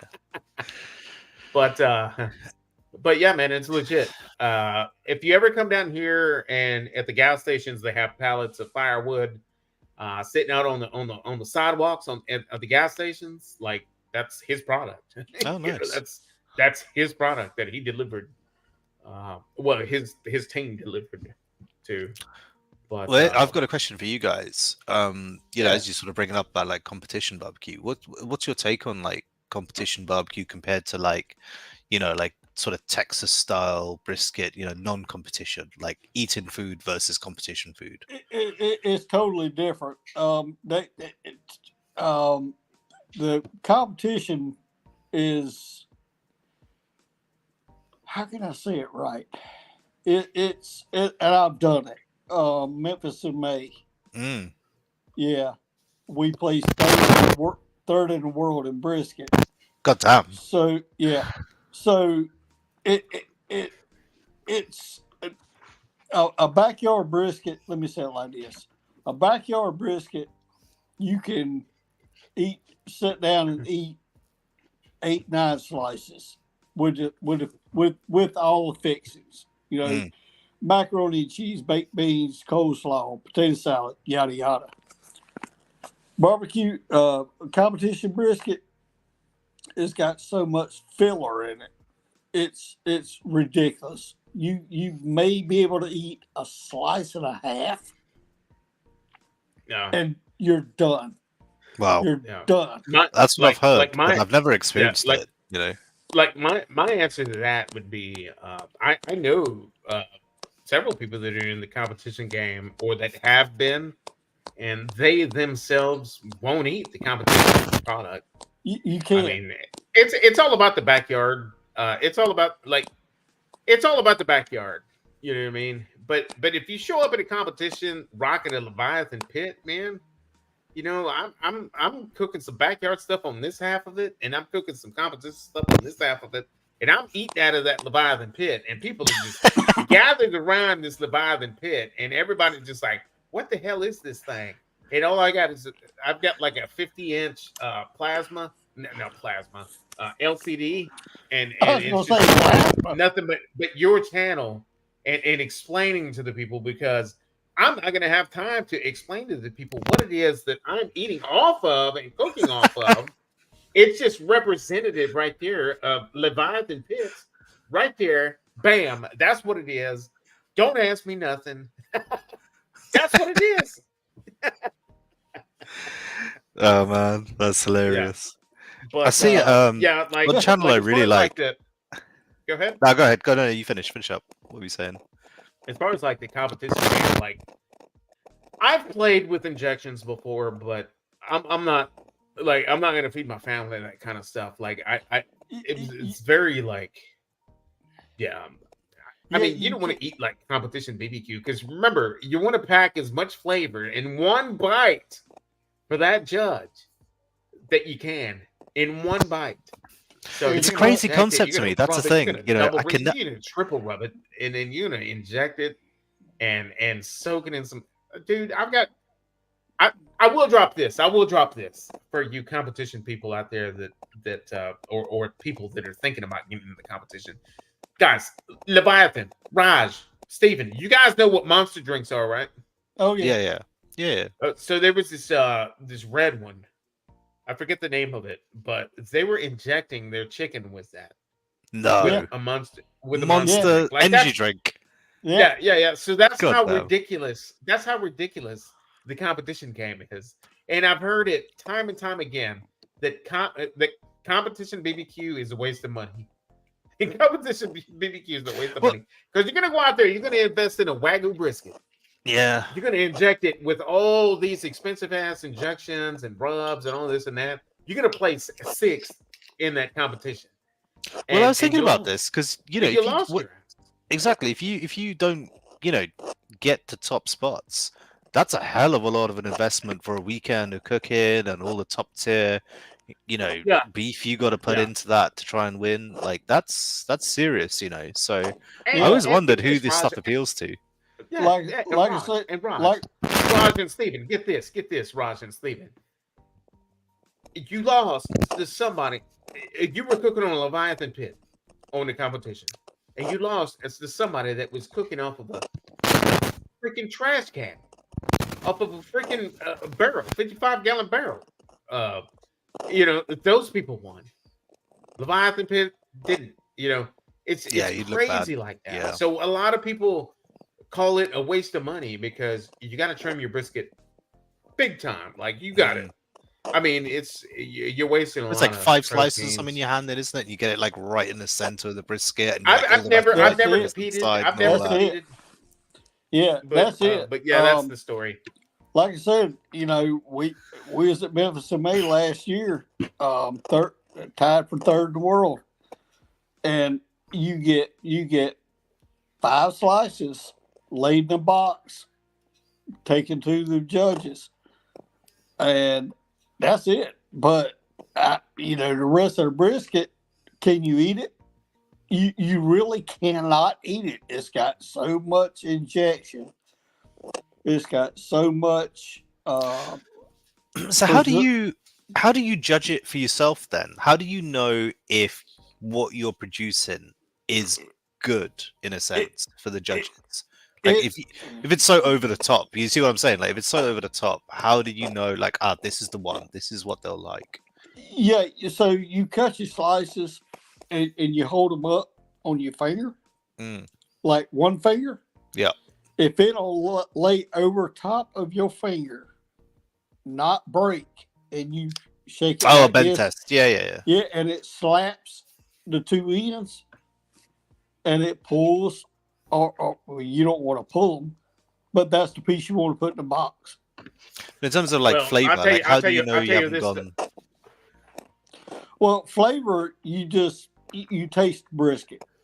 I mean, not the piece you, of course, not the piece you're gonna put in the box. And then you trim the brisket down so much. It's literally a 9 inch by 9 inch by 9 inch brisket. That's it. Mm. I guess my question is more like, how do you know you've gone too far with the seasoning? Because obviously, it sounds like everyone's trying to do this sort of like arms race to So get as much flavor into those pieces that you hand in. so How Raj, do you know when I'll it's tell too you. much? I'll tell you in my neck of the woods, it's this, and I know someone that's really deep in the competition game, and what they do is they Okay, so there's a lot more to the competition game than you think. It's not just cooking the proteins. That's 90% of it. But the rest of it is this: they know who the judges are.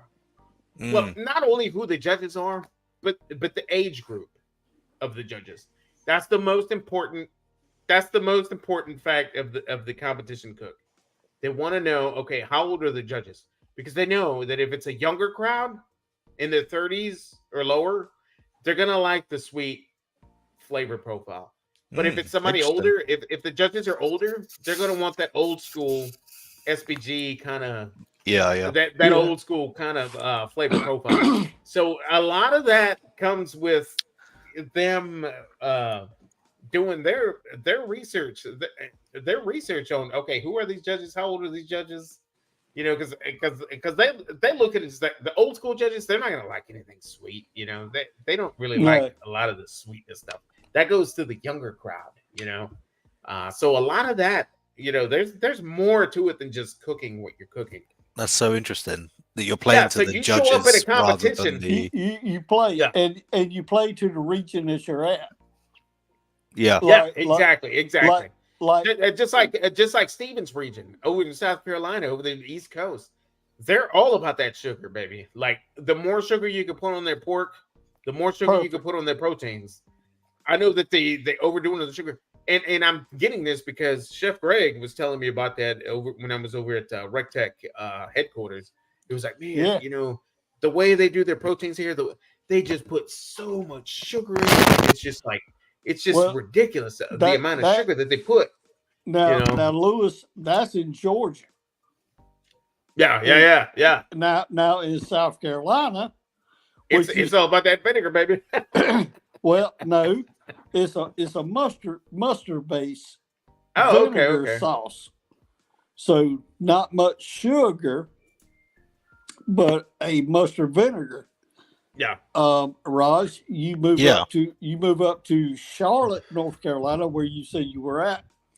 It's more of a ketchup vinegar based sauce, or a ketchup vinegar, or a ketchup tomato. I'm trying to say this right. Tomato vinegar sauce on the pork.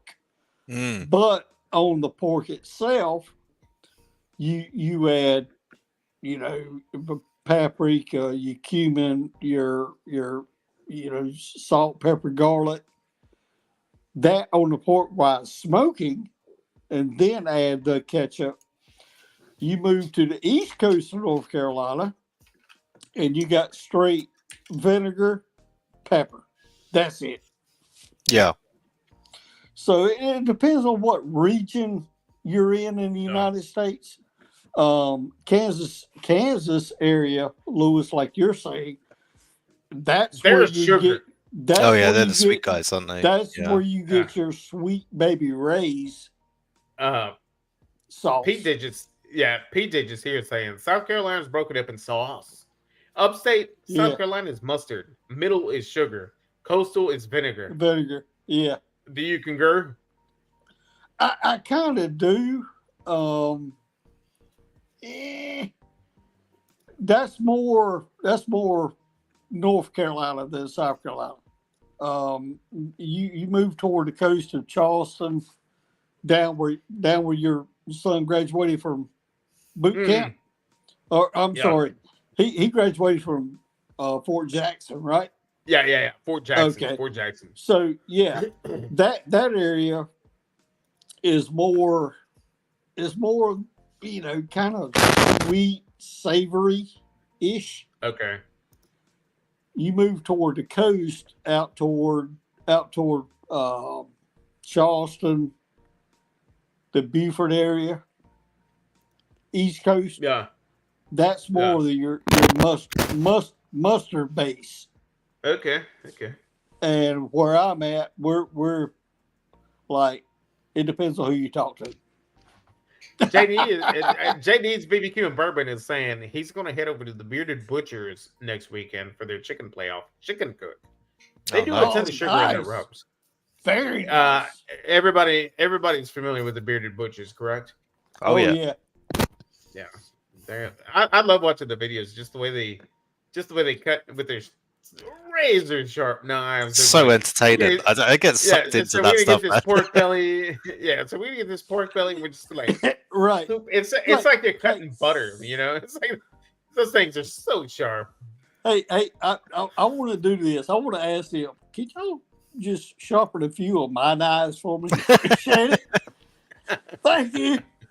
Man, it's you see the big was it like the saw that they have? Not the saw. What's what I'm looking for? Is it that table saw with that? Yeah, blade that's the one. And the guy's and just like they're running his wanging. hogs through Yeah. there, and it's like, I'm like, dude, dude, if your I was arm running is that, it'd just be like, oh, gone. man. I mean, they've got the experience, but man, I'd be so terrified to do that job. Jesus Christ, like Yeah, fuck with them, you know? that's Yeah. insane. Like Yeah, I that is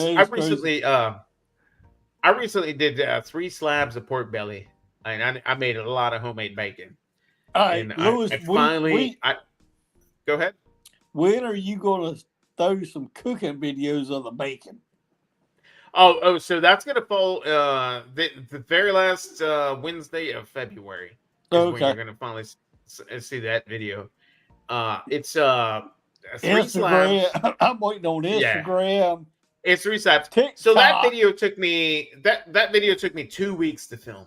2 weeks to film.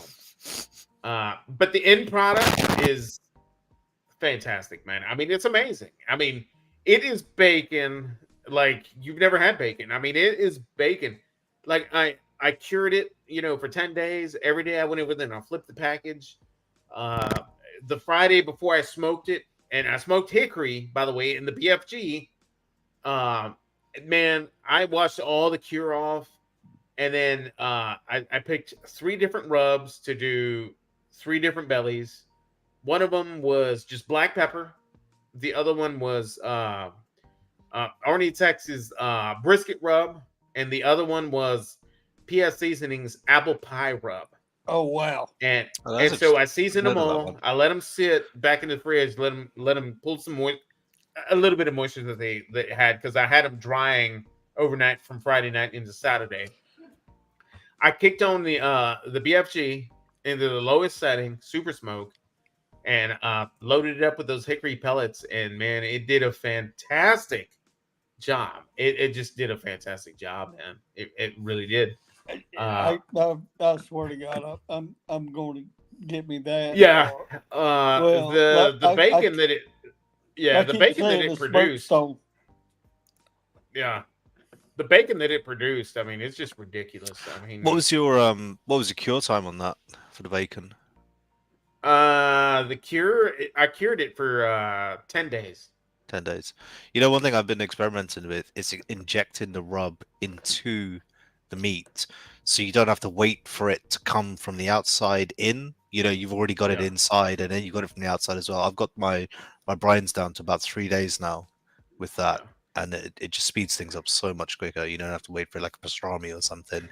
2 Oh, weeks nice. with the brisket, but you could be Yeah. like 5 days if you inject that thing with the brine. Yeah. Take a look at that bacon right there, man. Take a look at that Nice. bacon. That looks legit, man. That looks It like is- something you buy from the store. Mhm. Like I get. Yeah, from man, Sam's it was fantastic, man. You got the It nice really, paper really was. underneath it as well and everything. I know, right? Yeah. Mad props to Al Lunacy out of Weslaco, Texas. He recommended getting those little backings out of that Dollar Tree, Yeah. and there I am stacking the bacon on these things. You see that?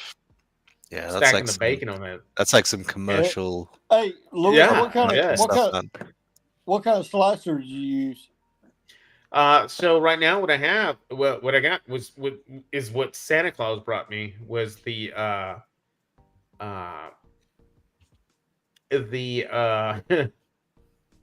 made in meat 10-inch, the made in meat 10-inch slicer. Oh, okay, cool, Yeah, awesome. check this out. So like this is what I was working with that day. Check this out. Oh, nice. So that's my meat slicer that I was working with that day. I had to scale, and there's my little food saver there. See that? Oh, nice. Yeah. So that How do was you on the Sunday morning. how'd you clean that thing That's down after you use it? oh yeah. You got to take it apart. You got to take you got to take the bolt out of the backside of this. You got to pop that hubcap out. You got to unscrew this, and this whole attachment comes off right here. Then you got to unbolt uh, the screw that's back here. You see this? Oh yeah. You gotta unbolt that, and what that does is it pops this little hubcap out. You see this thing? Mm. Yeah. Then you pull that off, and then you can have access to the blade. And then behind the blade, behind this thing is 3 Allen wrenches. 3 Allen wrenches, and they send you the tool, and then you can take the blade off, and you clean everything. I mean, you clean everything really, really good. You basically got to do a big cook Ju- to make it worth your while with all the disassemble, cleaning. Yeah, exactly. So that's how, like, when I was done with the bacon, I was asking, I was like, is there anything else you want to slice? Because Yeah. right now is the time to do it. Yeah. Right. Look, do an eye around and let's do some roast beef real quick. I'm gonna do an eye around, and I'm gonna do nothing but beef jerky on that one. Oh yeah. Heck yeah. Yeah, Or- it's or- gonna be or- the shit. Or like I said, hey, look, throw an eye around on the BFG or the bullseye, Yeah, smoke it till 130. you know what I'd like to Slice do is get it. Do What I'd like to do is smoke it low and slow, like at 130 degrees, maybe, in the backyard with some real splits in the form of the cooker, in the form of what's called the Leviathan pit. Yeah, that's funny, man. Well, you know That's what? what I'd like to do. One interesting thing about we got some feedback. Actually, what's I guess what took it over the line for the customer in the US was having that one massive door at the front. Yeah, so a lot of you get like 1,000-gallon and whatnot, and they've got 4 doors on them. Yeah, Well- and that's the bad thing about Yeah. here. And like, keep going. I'm sorry. No, it's all good, all good. So basically, he wants to do like whole hogs in it, and because you haven't got that central, pillar splitting the doors, he can just slide a whole hog onto there and just smoke that easily. There's no handles in the way. You can slide out the whole tray. It's not you don't have a fixed grate. Everything can just slide out. So, that's it's kind of just like one of the other things that just makes things easier for people, gives them versatility. Exactly. If I went to a Kingsman on the Yoder, it's got 2 doors, Yeah. and I can't. There's a split, and I can't pull a whole hog in there. If I went to a Cimarron Yoder, I can't. It's got 2.5 doors. I can't put a whole hog in there. Yeah. So you've got the niche where you set it. 1 door, done. Yeah. For sure. Ooh, yeah, that's the steaks tonight, Lewis. You killing me, bro. You killing me. Yeah, man. What do you think of those Yeah. grates, man? How do you find them compared to like the regular grates? I'll tell you what, man. Those aluminum grates right there that you see are absolutely fantastic. I mean,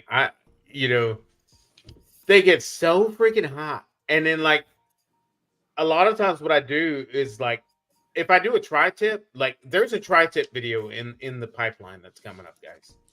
And if you follow me, you know that I'm always playing and trying to perfect my tri-tip. It's a West Coast cut. I'm in Texas, but it's okay. I just always want to challenge myself to making this delicious tri-tip, right? So there's a tri-tip video coming up. It drops February 14th, but what I do is I sear it on the backside of those grill grates. If you flip those grill grates, they're flat. It's flat. Yeah. And man, I'm telling you, dude, it gets the craziest. The craziest. I'm I'm not gonna. I don't want to dunk on you or anything, but I'm Yeah, skeptical of yeah. aluminium and high heat. I, You I know that haven't whole had thing any about like issues with it. Alzheimer's. You know about that whole thing with Alzheimer's and Yeah. aluminium, Well, and I no, don't know, man. it's not aluminum. It's not aluminum grill grates, but it was mostly like I know what you're talking about, but I heard that it was aluminum foil. Ah, right. Yeah, uh, aluminum foil. So Yeah. I didn't hear anything about it being aluminum grill grates, but man, I'll tell you. Let me see. I want to try to find something here off the backside here. Yeah. And especially Lewis Okay, there we go. on the 380X. Oh my god, dude, that thing's ridiculous. Those grill grates are ridiculous. Guys, check this out. Check this out. So I'm gonna open up the. So this is the 380, Stephen. This is the 380, Oh yeah. and I'm rocking it in a 500. That's the flat side of the grill grates. That's the flat side. That's a tri-tip that you're seeing. Right.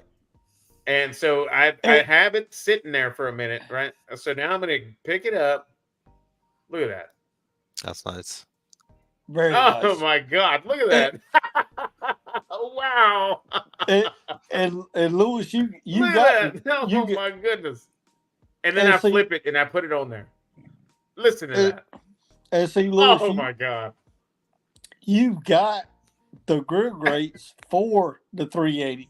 I do not. I'm You don't? using two slabs off of the 1250. Oh yeah. I mean, there's nothing wrong with that, man. I mean, it works. Whatever gets it done. Hey, Whatever gets it done, man. Bro, it works. And I'm telling you what, dude, I crank that thing up to, 700, 800. In I will. in about 3 minutes on a steak. I'm gonna go ahead and spoil. I'm gonna go ahead and spoil a little bit about this video because I know, guys, it's not gonna drop until February 14th. So a lot of people that are in here, they're gonna forget all about it. So, but check out what I did, man. So I took a full size baguette, right, Steven? I took a full size baguette and I cut it on the bias like this, and then I got all those pieces and I slathered some chimichurri on. I slid them into the oven. I slid them into the oven, toasted them for a little bit, pulled them out. Then I topped them with some thin sliced tri-tip, and on top of that tri-tip, I topped it with some more chimichurri.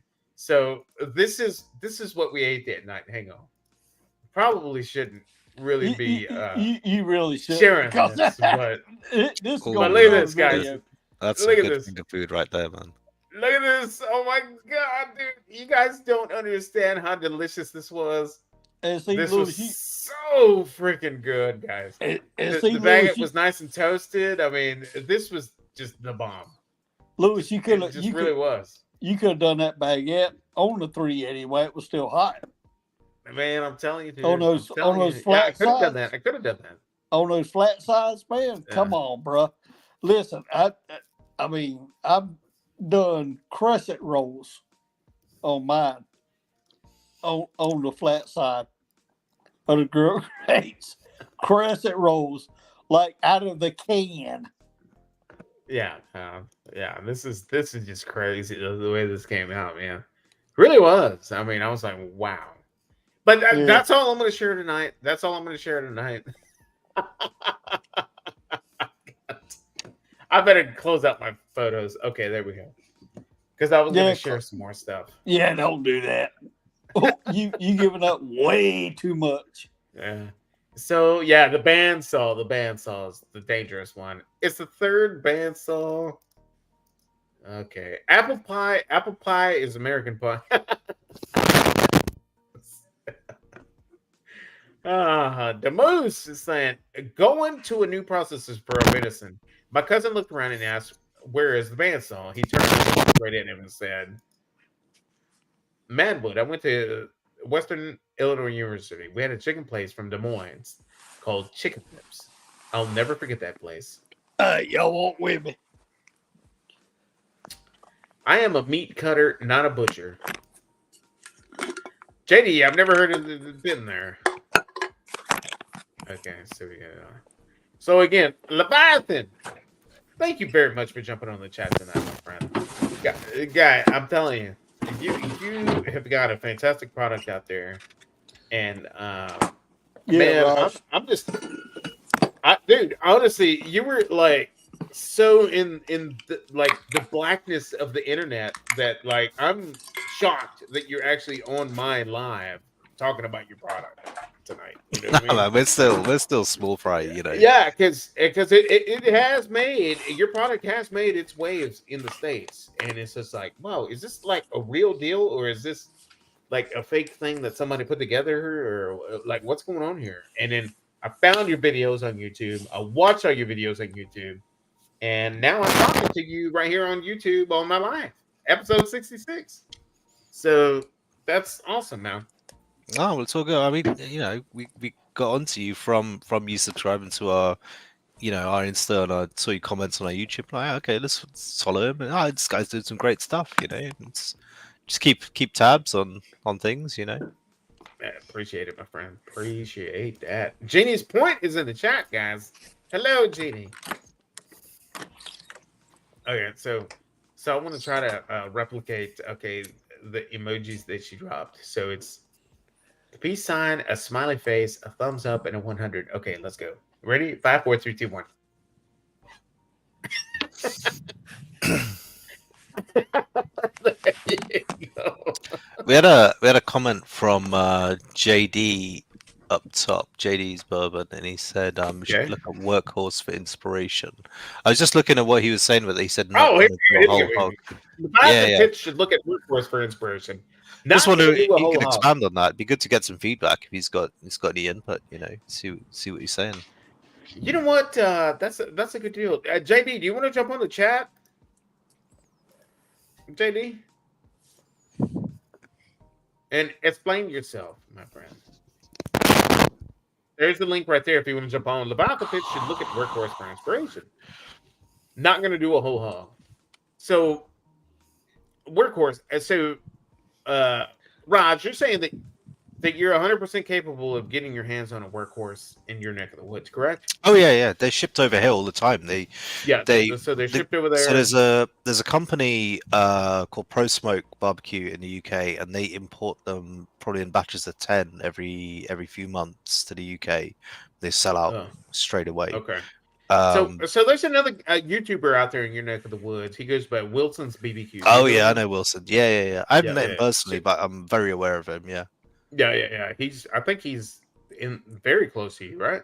Wilson's he's BBQ? he's in Banbury. He's not too far. He's probably about an hour or two away from me. Okay, there you go. Yeah. Now, Pro Smoke, is that the same Pro Smoke that makes the tabletop like pellet grill thing? I don't know if they manufacture anything themselves. I think they're more of a reseller. They've got a big retail store. Oh, okay. Yeah. But they're the guys who are more responsible for getting stuff into the UK from the US. And I know a lot of guys in the UK have now got Workhorse pits. Because even with the shipping, you know, they're still pretty good compared to, you know, like a Franklin or something, because you just get so much more space on a Workhorse. Yeah. But they're heavy as hell, man. Like those doors on the Workhorse pits are just crazy heavy. Counterweights. They're pretty bare bones. Workhorse pits are very nice. I don't know how they make them for so cheap, man. Like they're insane. Like for what they are, like they're really heavy duty. Yeah, 100%. Nice. They have the Workhorse 1954, I think 56.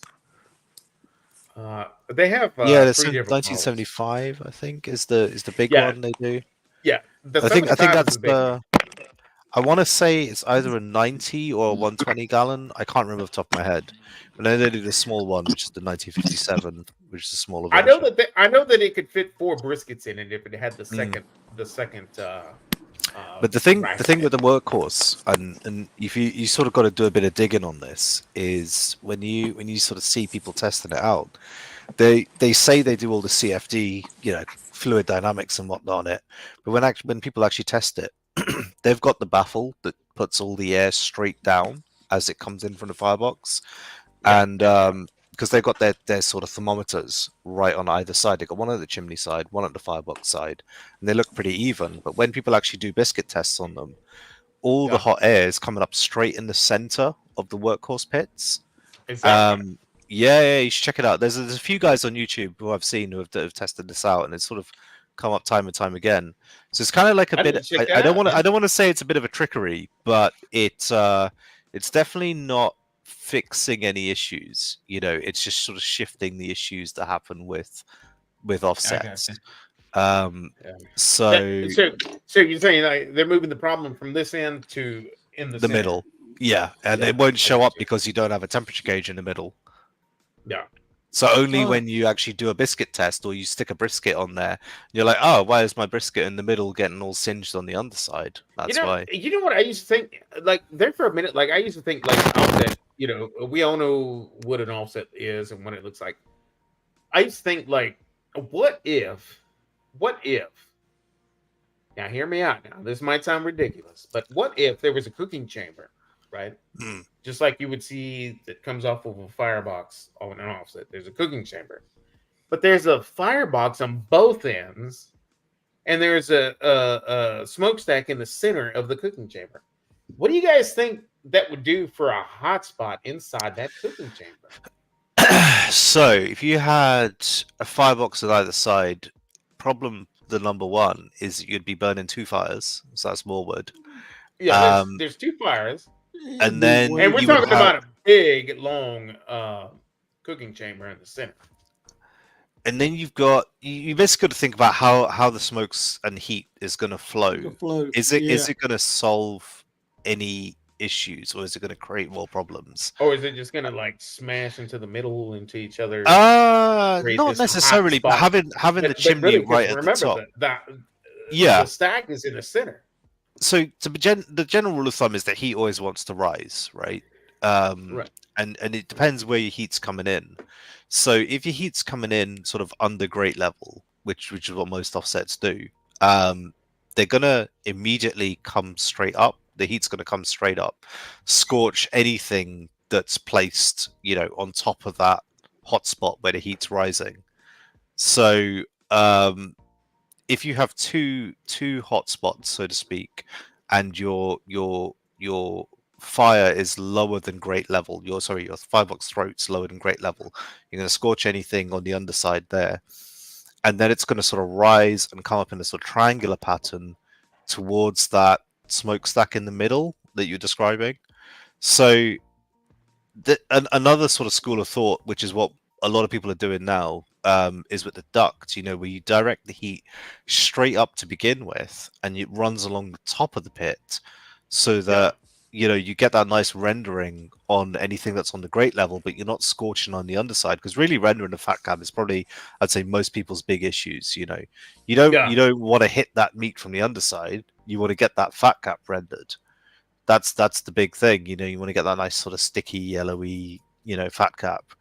So if you can send the heat to the top, then you can even out. You don't have the hot spots at either side, and it's just a nicer, easier cook, because then everything could just sort of even out nicely, and you almost don't have to worry about hot spots.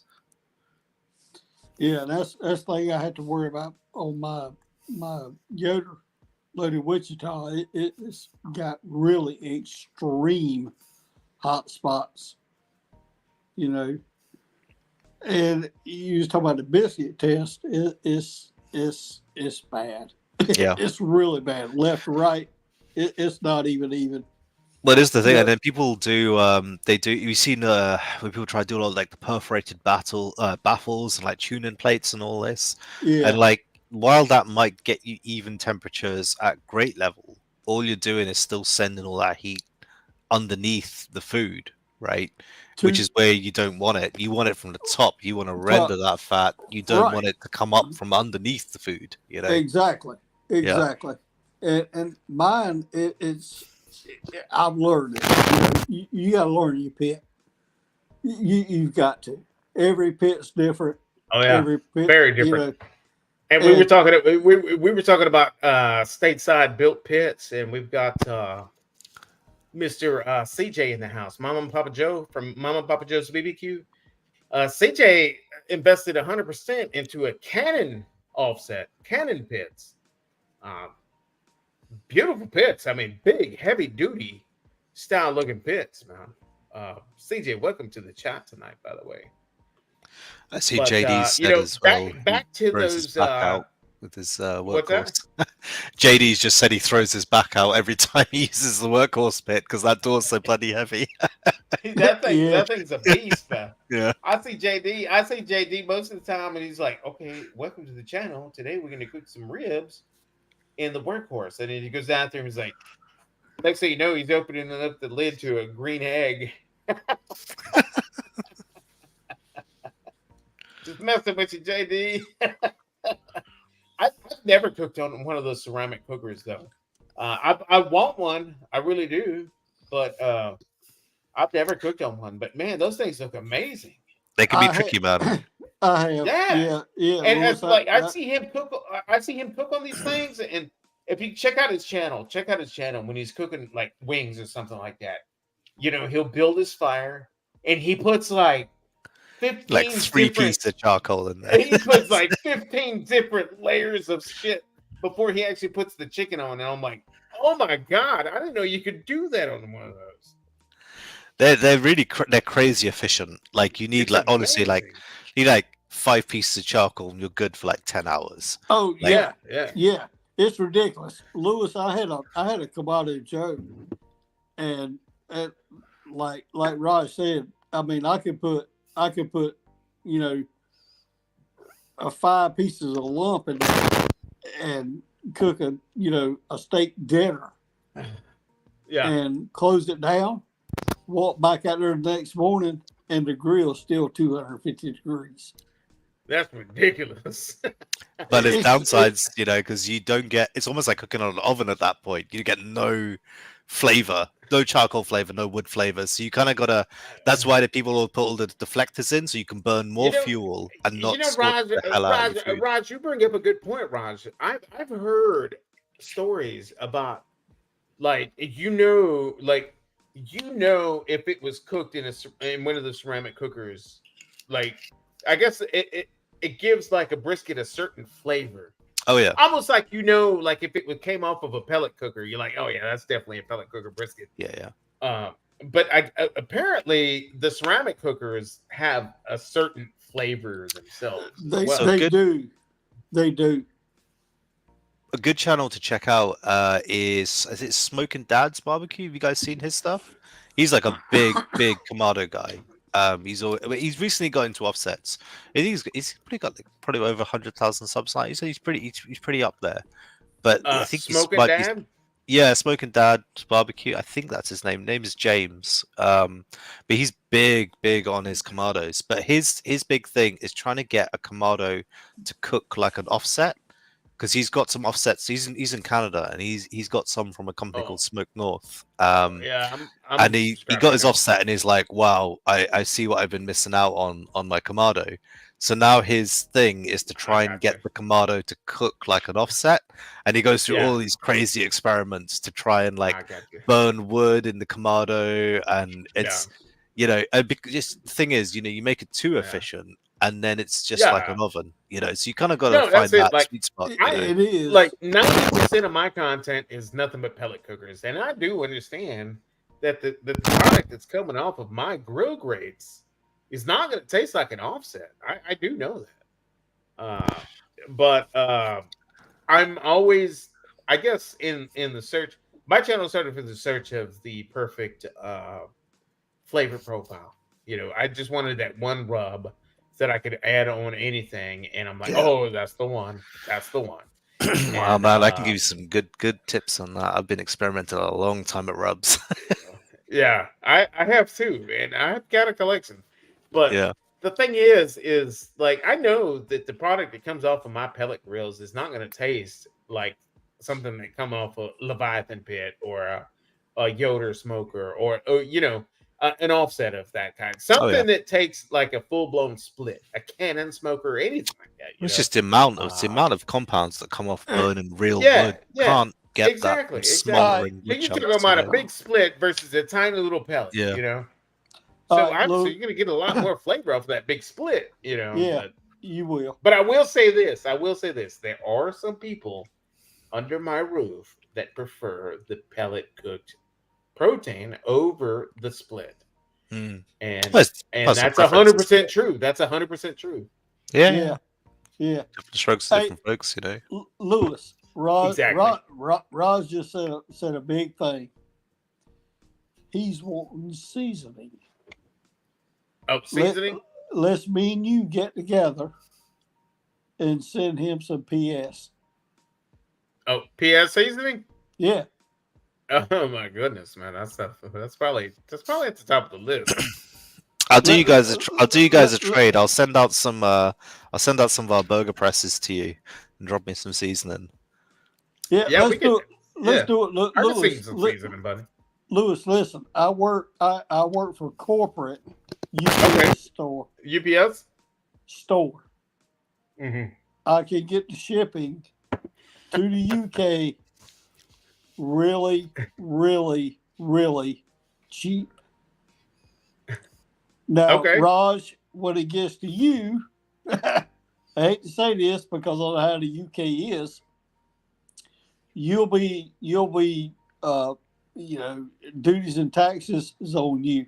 No. Well, like you said, Stephen, mark it as a gift, and then we won't have to pay any tax on it. Right.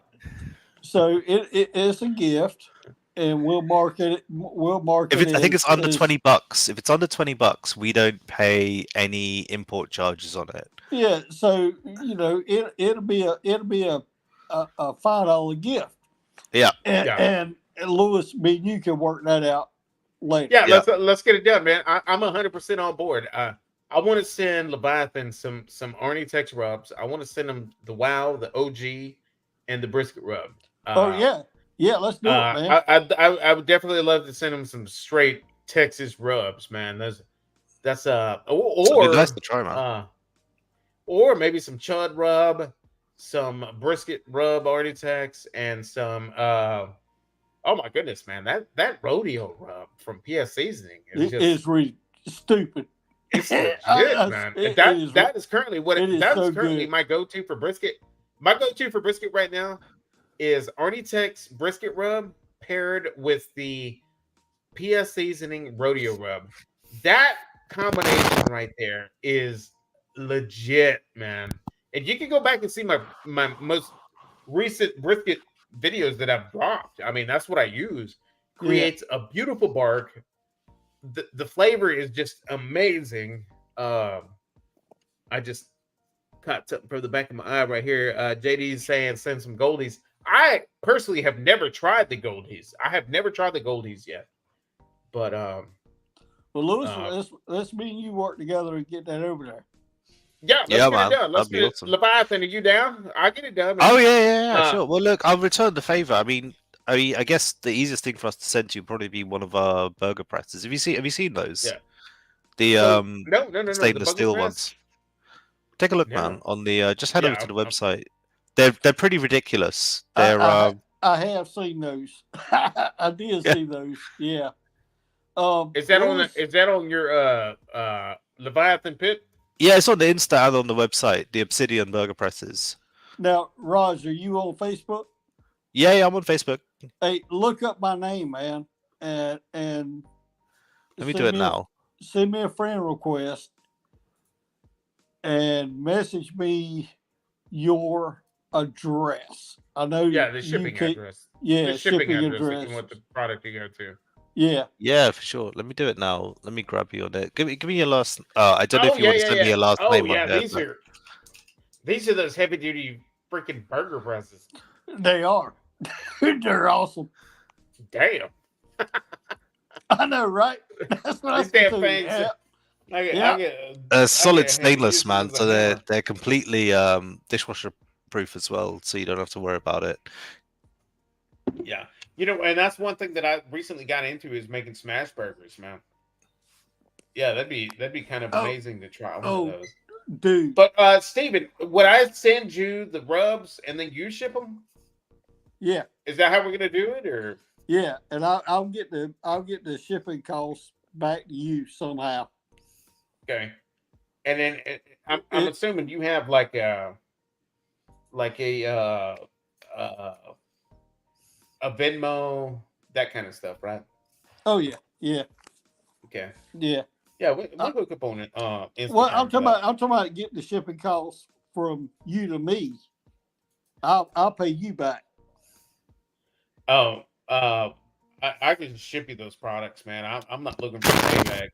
No, bro. But No, if we can team up and ship this over to Leviathan, so that he can cook some with some legitimate U.S. Rubs.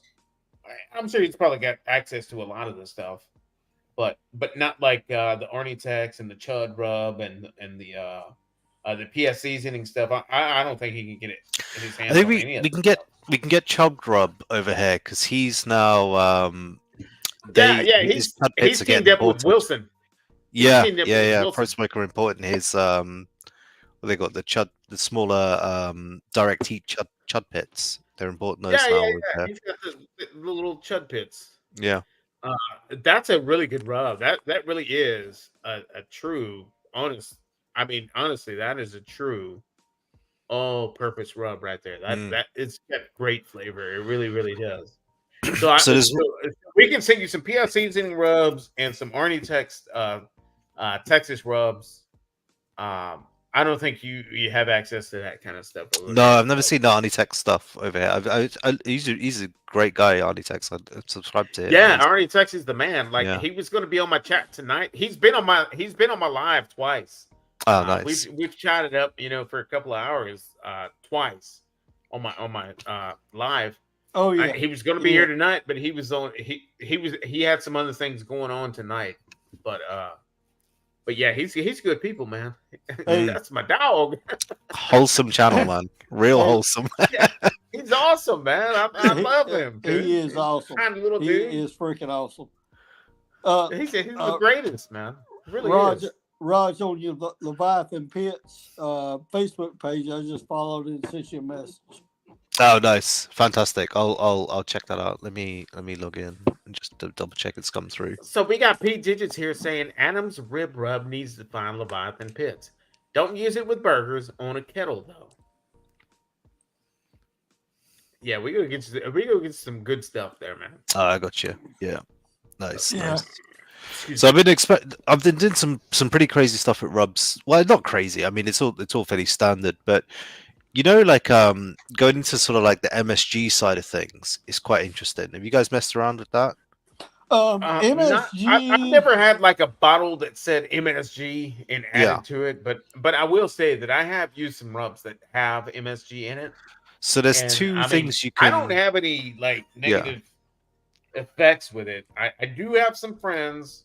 Well, I do have one friend that I know of that has issues with MSG, and when he intakes it, because we gotta take him to the emergency room. Really? That's interesting. He's allergic to the MSG. Yeah, my wife, she don't have to go to the hospital. She just has to go to another room in the house. So there's a couple of schools of thoughts on this. It's quite interesting. Where so there's lots of like experiments done on people where they say they put like raw MSG in food and they say eat that. What do you think? And they say, oh man, it's made me get really bloated or I get headaches and whatnot. And then they give them another meal. And they say, what do you think about this one? And they're like, oh no, that was fantastic, it was delicious. And it's like an Italian meal, like a chicken parm or like spaghetti bolognese or something. And they say, well, actually that natural meal in quotes had more MSG in it than the one that we added the extracted MSG to, because things like Parmesan cheese, tomatoes are just packed full of MSG naturally. Right. So I don't know. People, there's sort of like a debate on as to whether people's reaction to MSG is psychological rather than physiological, because they eat things that have MSG in them all the time, but they don't realize it. Yeah, like a Well, what do they call it? What do they call it? Oh damn, I Placebo? forget what they call it. Placebo. Yeah. Yeah. Who well, said that? well, and that that's going back to the barbecue stuff, competition stuff. You got the phosphates. Oh yeah. That's why you can't eat 3 slices of brisket. You're done. Oh, on the comp Oh brisket. yeah, Yeah, you can't. They got so much phosphate in it. You can't. yeah. You Yeah. absolutely cannot. I messed around You with don't want to put all that in your system. You don't want your heart rate going. yeah. Right? Yeah. Yeah, I have 3 mean, slices of brisket, but your heart rate's just like shit. I mean, it was delicious, and a little salty, but damn, I gotta take a nap now. or you feel like going over to the tree and just or hugging the toilet. I hate to say it like that, but yeah. Yeah, I mean, it affects people differently, I guess. Yeah. But there's And, two and I guess and that's why they say like competition's just a waste of money because you never know. You really never. You honestly never know what you're gonna get into. Like, it's a waste of money. You're gonna if you rockin' brisket, you gotta pay for the wagyu because if you buy prime or anything else, I mean, you're not gonna win. Done. You're not. And wagyu brisket's expensive. Here's a question. Has I mean, anyone it's crazy. done a competition restaurant in the US? So like No, you know you not go that. so like you say, okay, I want to go in, but I want to have like one slice of really good competition brisket. Like has that Not that ever I know of. happened?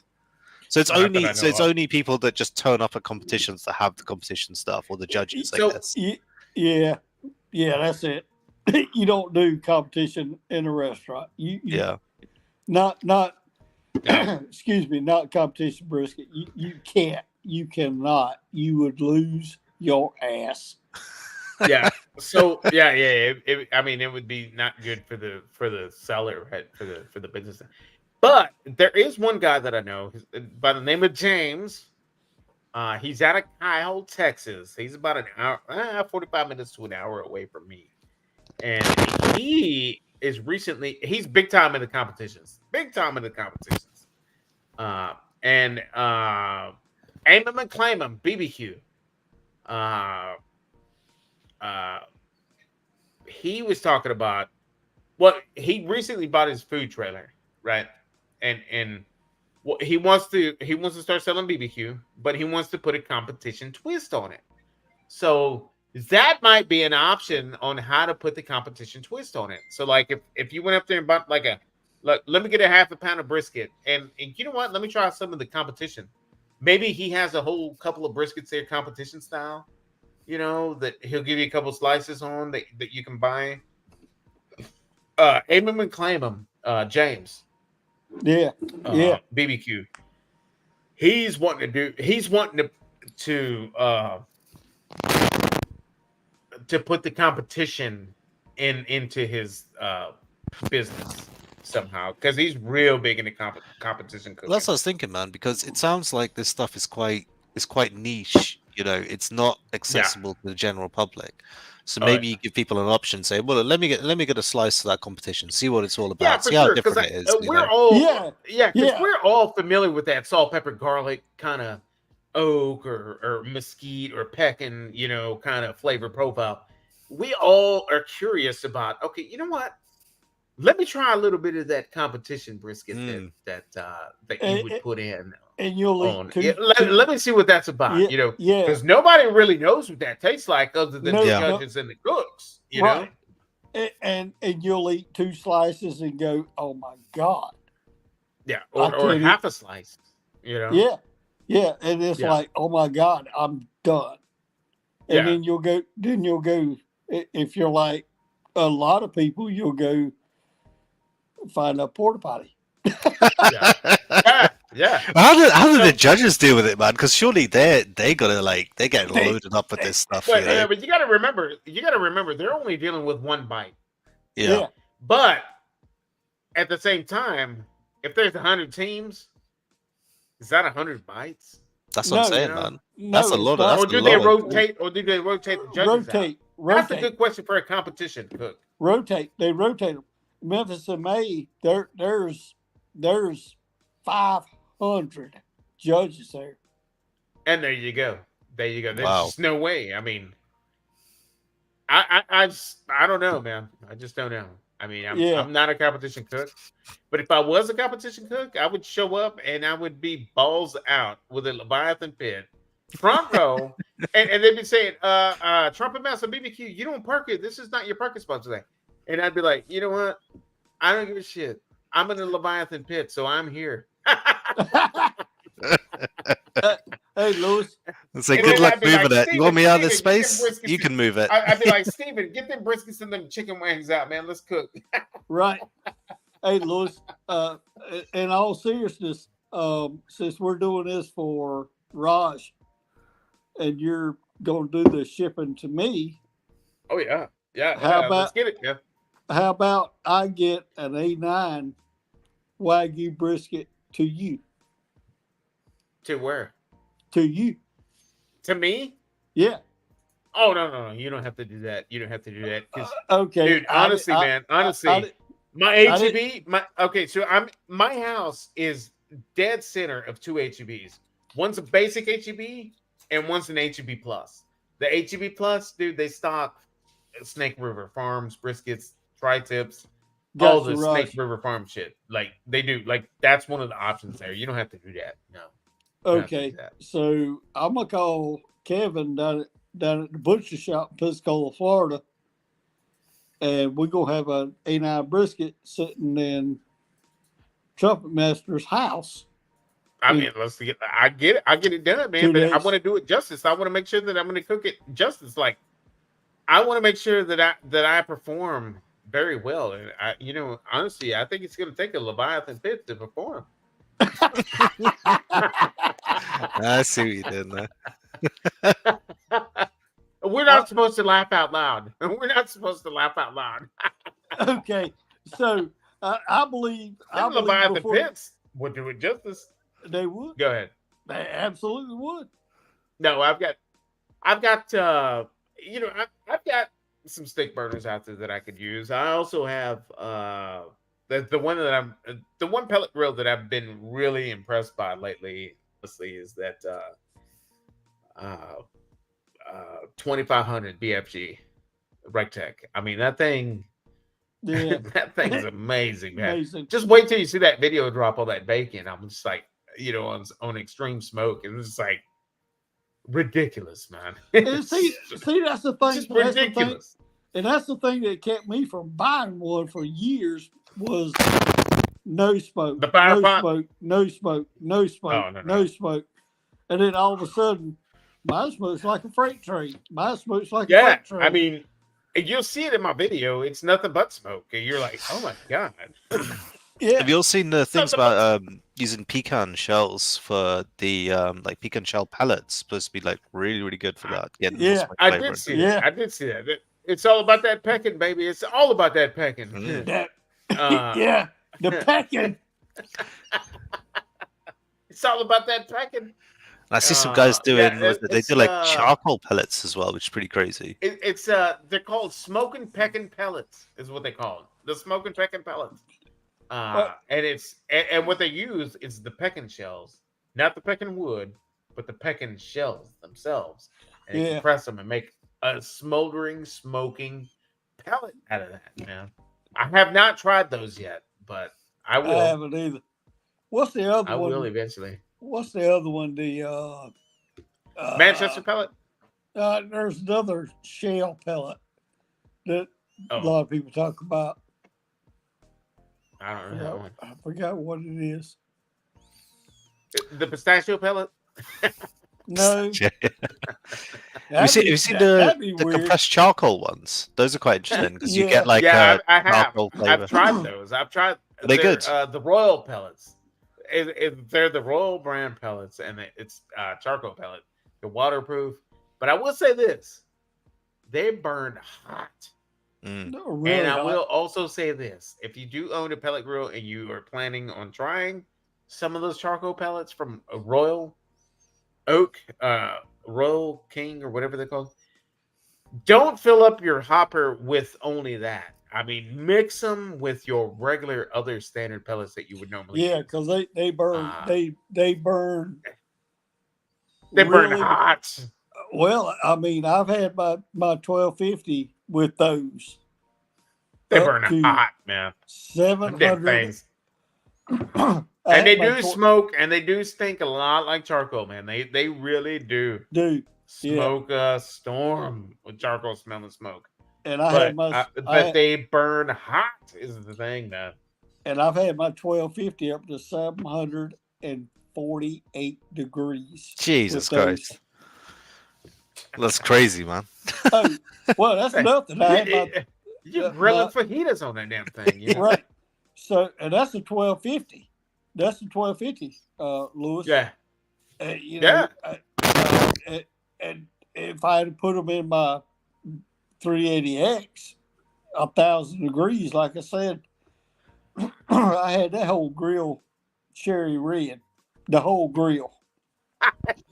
Man, that would be a sight to see, man. That is so hot. I mean, that's like you can just throw a steak on the lid of that damn thing and cook it and sear it. Yeah, that thing was it is ridiculous. You rocking 1,000 degrees, you know? I mean, damn, that's hot, man. That's hot. Yeah. The instant read or the infrared, 1,100 degrees, and it done nothing. Nothing. Oh my god! I'm telling you, man, because my bullseye that I have, it caps out at 749. Okay, 740. It will not go above 749 on the readout. But if you have like a third-party thermometer that you have in there, I mean, it's rocking those temperatures that you're talking about. So like they were testing it. Like this was the test. The OG BF, the OG bullseye. Yeah, they were testing the extreme temperatures, and they finally made it like legit on the one that you have, on the newest one. But I'm telling you, man, the one that I have gets up to those temps, dude. It does, and it's ridiculously hot, man. Even though it doesn't show on the panel, if you have a third party thermometer in there that's reading the temps, it's the same thing, dude. Yeah, that thing is hot, baby. Hot. Well, like I said, I had mine. The whole thing was literally dome, lid, sides, glowing cherry red. I could literally push the lid and form it. So you could open that lid and throw some catalytic converters in there and just smelt the shit out of them. Yeah, melt it down. Done. Done. Oh yeah, man. But I mean, guys, why would you want to cook that hot? Well, you know, there might be a cut of meat that you want to sear really, really hot, like maybe a delicious ribeye steak, 1 minute per side and done. Possibly, I don't know. Like they've never done any cooks on those temps. You know, the one time that they were rocking those high temps, Jody was like, "Oh, let's turn this down." I mean, I don't want to put a piece of meat on it and have it explode. You know, so it's like you said, what's the point? What's the point of making it that hot? You know, it's good that the steaks I did tonight, that was 500 degrees. On grill grates. That's what that was. Yeah, and mine, most of mine are done at 575, there 600. You go. Yes, I can just say I'm done. There you go. We sear it. Yeah. But man, it's a lot of fun. But it's a lot of fun, man. Again, it's a lot of fun. I'm cooking hot and fast on the workhorse tomorrow.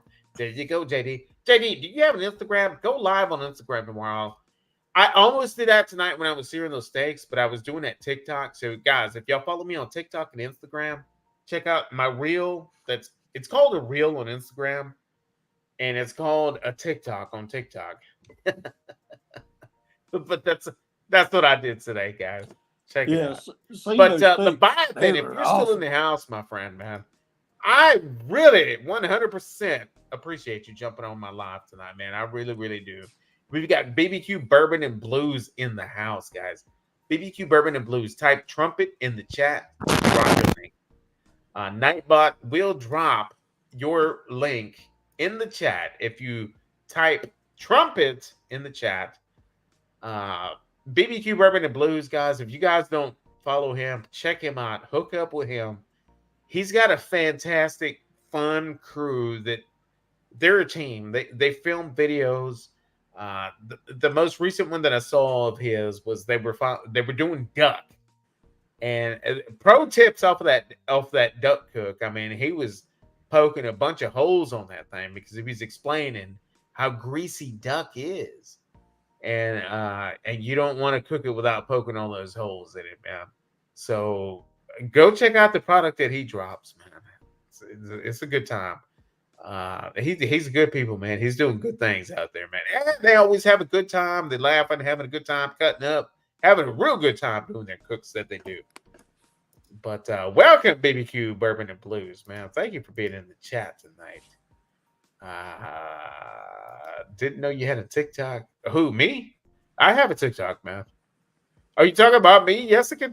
I do have a TikTok. I've had it. That's how I met you, dude. I met you through TikTok, man. I met you through TikTok. I've had a TikTok for a minute. There you go. Bourbon and Blues just dropped his link right here. Nightbot. Go check him out, guys. Go check him out. It's a good time. It's a good ride. But Leviathan, any chances, any plans of you like building like a open fire cooker that, I mean, like picture like a tripod, like something that's like Weber, like related Weber style kind of cooker? Any plans on doing anything like that? I mean, it's in the pipeline. You know, would like to do it. I think the thing is, you got to look at least from a business standpoint, what's already on the market and what could we do better to get people to, you know, get onto our product. So it's a bit of a tricky one because, you know, Weber's, you know, they're great for what they do. They're versatile. Oh, yeah. You know, Yeah. you know, you got the Asados, you got the Santa Marias. So I don't know how much more you can really take them beyond what they already are. You know, because you got fire coming up from underneath. Kind of where do you go from there? You know what I mean? Like you're not really solving any of those things. I 100% understand where you're coming from. There's not much more that you could do to perfect that, you know. But like when it comes to like an offset smoker, I get it, man. Yeah, I do. Yeah, there's a lot of stones unturned there. Yeah, that's. I mean, the one thing we're messing about with that's quite interesting. I haven't shared these anywhere else yet. Is doing a reverse flow vertical cabinet smoker. I was about to ask. Reverse flow About that, yeah. But vertical cabinet smoker, so not a reverse flow offset, but a vertical, but it works like an offset. So you've got like crazy capacity for the footprint. You know, so for like caterers or something like that, where they don't have a massive amount of space. Well, I've got Jessica is he cooks his briskets off a vertical smoker. I think he can do like up to 6 briskets in his cooker. Oh yeah, we'd have loads. Yeah, man, I get we could probably get like vertical 20 cooker? on our one. But what we want to do is have the smoke. I mean, these already exist, but we want to like improve upon it. So the smoke would come in. So you start your fire underneath, right? And what would happen is that the smoke would come up through like the side channels in the walls of the cabinet smoker, then come in from the top, and then be sucked down through the food from the top, and then your chimney opening is at the bottom of the cook chamber, and then get pulled out through the chimney that then sort of extends up through the back of the smoker. So, but wait a minute though, like where would the ashes and stuff go? Would they be getting pulled into the? No, the ash wouldn't get pulled in because it's you still got your sort of separate. The firebox would still be underneath. I wonder actually, can I can I share on here so I Yeah, can? yeah, you can. Let me see if I can find it. Give Hit me. the invite thing, and then it'll pop up down here, and then I can pull it up. All right, let me. I'm just gonna show the. I'll be right Okay, back. so you get a little bit of exclusive here because no one's seen this yet. Oh, we get insight information. Privilege. There we go. Okay, so I'm gonna do screen 1. You guys got my screen?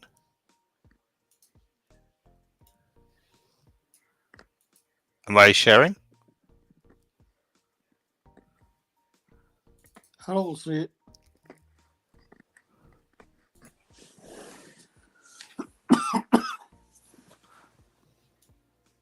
Could you guys get this up on your screen?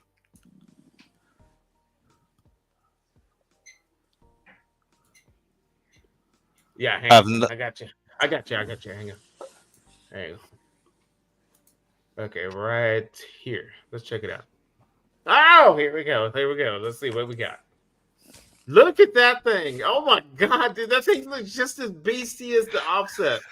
So this is so this is all prototype. This is all 3D. So it's not a real product yet, but we have done the testing on like the fluid dynamics on this. So the idea with this is there you go. So this is the internal view. Oh So you've shit! got Come on, you so you got killing me. You got so you 5 got racks in that thing. oh yeah. So you got your fire basket down here, and this is a modular fire basket. So I've got an animation that I'll show you guys on this one. So the idea is that you light your fire down here. This is an insulated section in the middle, so no heat can actually get through this middle section here, right? But what Goodness, look at happens that. is when you light your fire, it's going to go up. There's some channels in the sidewalls here, right? Holy shit. On both sides or just on one side? Yeah, on both sides. Yeah, so you got internal Oh my channels, and it's That all god. is insulated, right? crazy. So That's then, crazy. so This is the then, shit, dude. This is awesome. So then you've got the chimney opening is actually down here at the back in the cook chamber, Oh my goodness. So right? this thing is gonna fill up with smoke all the way to the bottom before it goes out. Exactly. So your heat goes up, but then gets pulled down through the cooking chamber, right? And what that's going to do is it's going to replicate the top-down cooking of an offset. So rather than scorching everything from the underside up, you pull it down, and then it comes back out the chimney that way. That's how your draft action works. And what we're Does that trying to mean do, that I would does that mean that I would finally have to cook my briskets fat side down? no, fat side up. So you cook it as you would normally, because the heat's Yeah, coming from up. because it's all Yeah, about fat side up in my game. yeah, So like exactly. So that. Yeah. keep So, everything as you would cook normally. So the heat's going to come down, render that fat cap, and you don't have to worry about scorched bottoms or anything like that. Oh my goodness, And man. This thing's amazing. Is this on the website? no. So this is all concept for now. These are all 3D renders, and then this is a section of how the top airflow works. So the chimney. So you've got this like wheel on the side here that controls how your chimney Yes. dampers I work was, into go- the I roof. was going to ask. I was going to ask what the wheel on the side was. That Yeah. looked like a chimney, if you will. Oh my Okay. goodness, man. But hey, but Steven, look at the way that it opens the airflow. Yeah. It's a wheel and it's on a gear, and it's just like, look at that, dude. Is that not the shit? All Like right, seriously. Lewis. One of us are going to get divorced or broke. I'll show you the little animation that we've done of the That's firebox. beautiful, man. Let me see if this Yeah, comes through. animation. There we go. Let's watch it. Oh my goodness. Look at this, dude. So this is the multi-setup firebox, right? This So is the you've got different options. Oh, hang on. Oh, you got Let to me be kidding let me, me do. man. Look, There's another one here. Hang on. So that it's was like I So- pictured a fire with wood chunks on the sides. Look at this. So, Like a Roz, fire in the center, maybe the wood chunks on the side. there we all go. Look at this this. is done. All this is Steven. done. Yeah. Oh my god, dude! Look at that, dude! A fire in the center and wood chunks on the side, possibly. You know, But wait, that's there's what I'm more. thinking. There's even more. Let's see what else you got. Let's see what else you got. And then you've got your snake deflectors as well. So if you wanted to do a Oh, real you long, got to be kidding me, man! Damn. You got to be kidding me. That's a bag of charcoal on the left, wood Yeah. charcoal all the way to the right.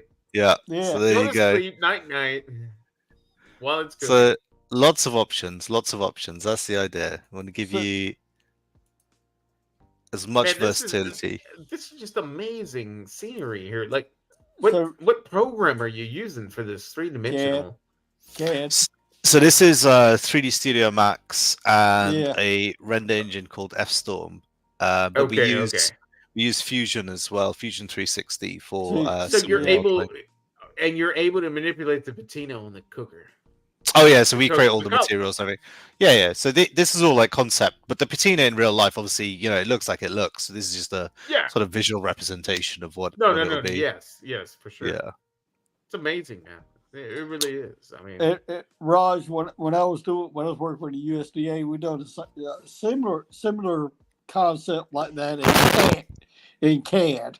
So that kind of look like CAD. That's why I say CAD. Sorry. Yeah. No. It's the same thing. Computer aided design. It's Right, 3D. yeah. It's all some of the interchangeable. comments in here is like, that's sexy. Holy shit! Take my money. So many comments. That sounds awesome. How heavy is this smoker? So actually- win. So this one, it's all based because it's not actually made yet. We did the initial Yeah. weight on it, and it was coming in at over 1,000 kilos, so a metric ton, which is probably a little bit too heavy. So we need to basically go back to the drawing board on this. Could you like go thinner on the material? I mean, Well, this is the thing. We want to keep it heavy duty because we were using steel, like mild steel on the exterior. And people would like to use like really, one thing I've noticed, like people do like insulated fireboxes, they'll do really thin steel on the exterior because they can get away with it because it doesn't have to hold up to the heat. But that's just Right. going to rust out over time. You get a slight bit of rust under your paint or whatever, and you're done. So you still want heavy duty materials on the exterior, even though you've not got heat on it. So what we were thinking is maybe to keep the heat down because it's effectively like triple skinned on there. You've got insulation on the outside. You've got an airflow channel, and then you've got another internal channel for the airflow. okay. So with all that being 8mm steel, it's just ridiculously heavy. So we're thinking about maybe doing it out of stainless somewhere to cut down on weight because we can get away with a thinner, big 3mm stainless potentially compared to like 8mm mild and steel. the stainless retains heat very, very good. Very I mean, well. you probably Yeah. get some really good cooking results off of Yeah. stainless. Would still Right. insulate it. Would still put the ceramic fiber in between the inner and outer panels, but it means that we wouldn't have to use as much material, and then it would be a lot lighter for transportation, and Oh whatnot. wow, yeah, Right. That thing's beautiful. Because- that thing's beautiful. And Lewis, I don't know if you heard of it, and you probably have watching Sandy at Just Piddling. His Gorilla Silverback Oh yeah. was double insulated with stainless. Yeah. So lighter, did it work? Hell yeah. Yeah. Yeah. And Raj, Yeah, it'll definitely work, man. But and the only Raj- issue is doing it fully stainless. We wouldn't be able to have all these like nice. No. I'm talking about the insulation on the inside. The inner skin, yeah. Yeah, the skin on the inside, if you will. And Raj, again, me and Lewis are available to test this. Test it. Yeah. If you really need somebody to man. test it in the States. Yeah. Hey, Stephen, you know what I'm seeing on there? Something that I've never seen before. It's No. probably something that's never even been mentioned before. I could be wrong, but in the BBQ world, everybody has tried something. But you know what I'm seeing in that? Like, open that back up. Like, show it. Yeah. Raj. Yeah, there you go. It's So not- check this out. It's not Stephen, exist- picture this. Picture this, Stephen. Pull all those racks out. throw some hooks at the very top and hang a hog in it, man. Hang on. Yeah, Yeah. you That's could. a hanger hog Well, cooker. we're gonna have Oh like my god, racks, dude, with the hams like on the rods bottom. in the top. Hang some sausage in there as well. You know. It depends. You could put a suckling in there, or maybe a 75-pound, depending on the height. Yeah. That's what I'm saying. I mean, that's what I'm saying. Like, what's the height of the inside of that thing? From I think it's just over head height, so you're probably about 2 meters at the top height up there from the ground. Trying to translate. About Yeah. Oh, 2 meters. Oh, okay.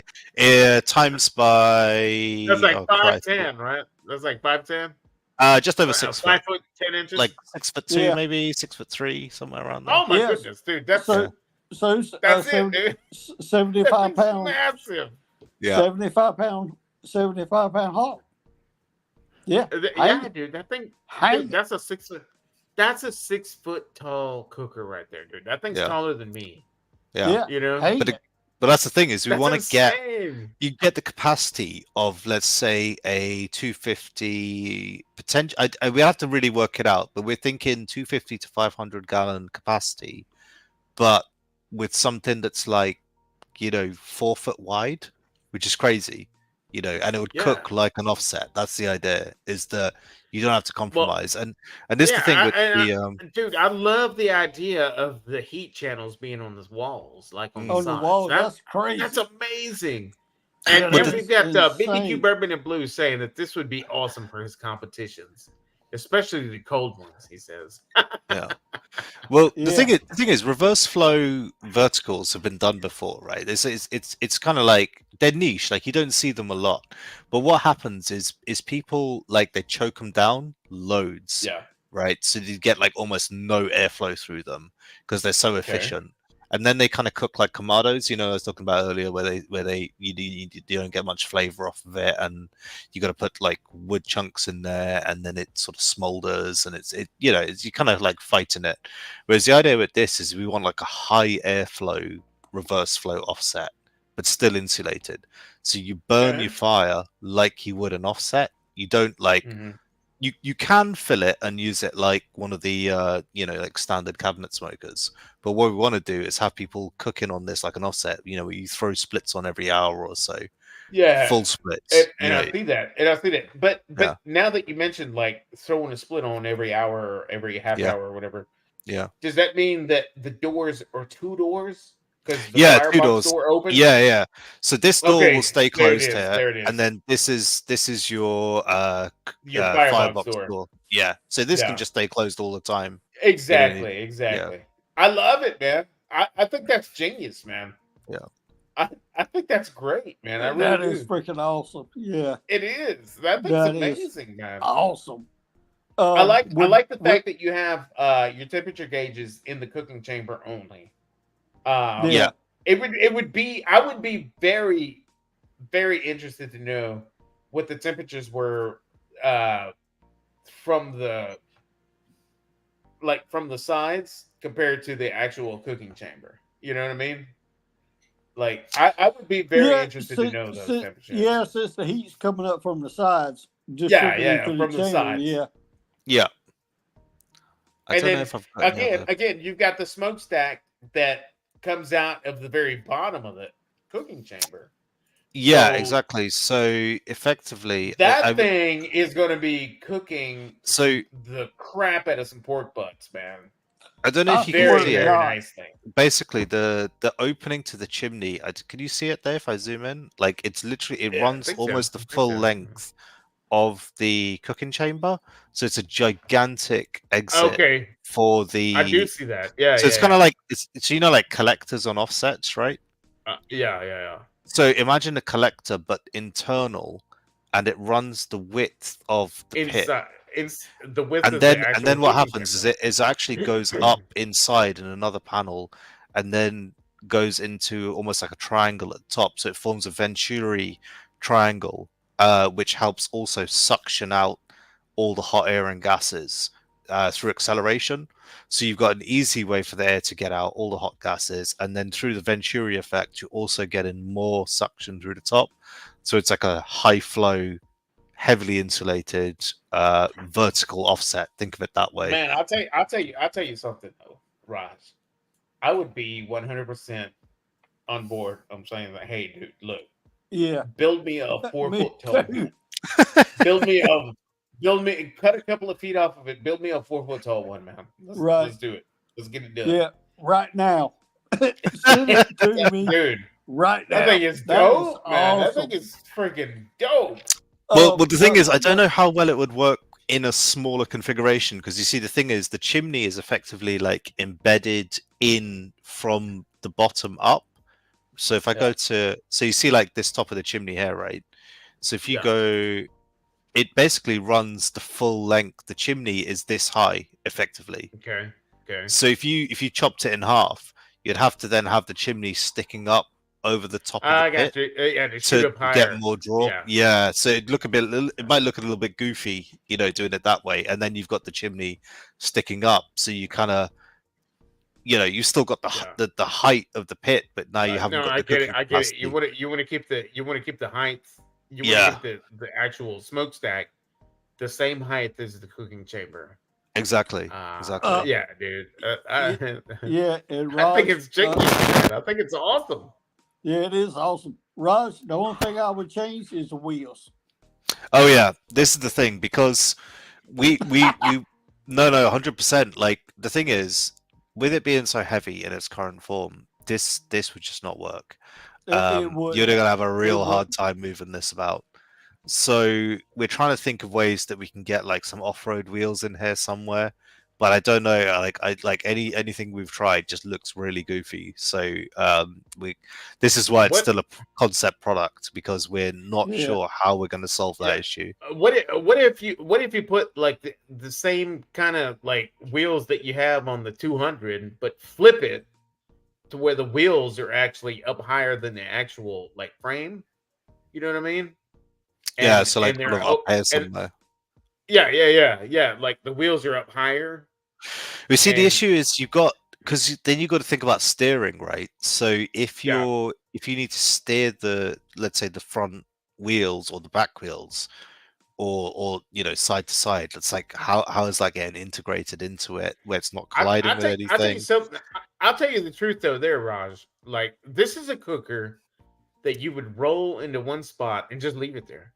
Oh yeah, well, that's what it was originally designed for. I don't think the wheels have anything to do with it, really. Yeah. I mean, yes, the wheels are going to be there if you ever want to roll it out of the way, but it's not like a cooker designed to, okay, today we're going to roll it here, tomorrow we're going to roll it there, the next day we're going to roll it there. No, we're going to leave it here for a couple of years, and then after that we might have to move it over here. You know what I mean? Yeah.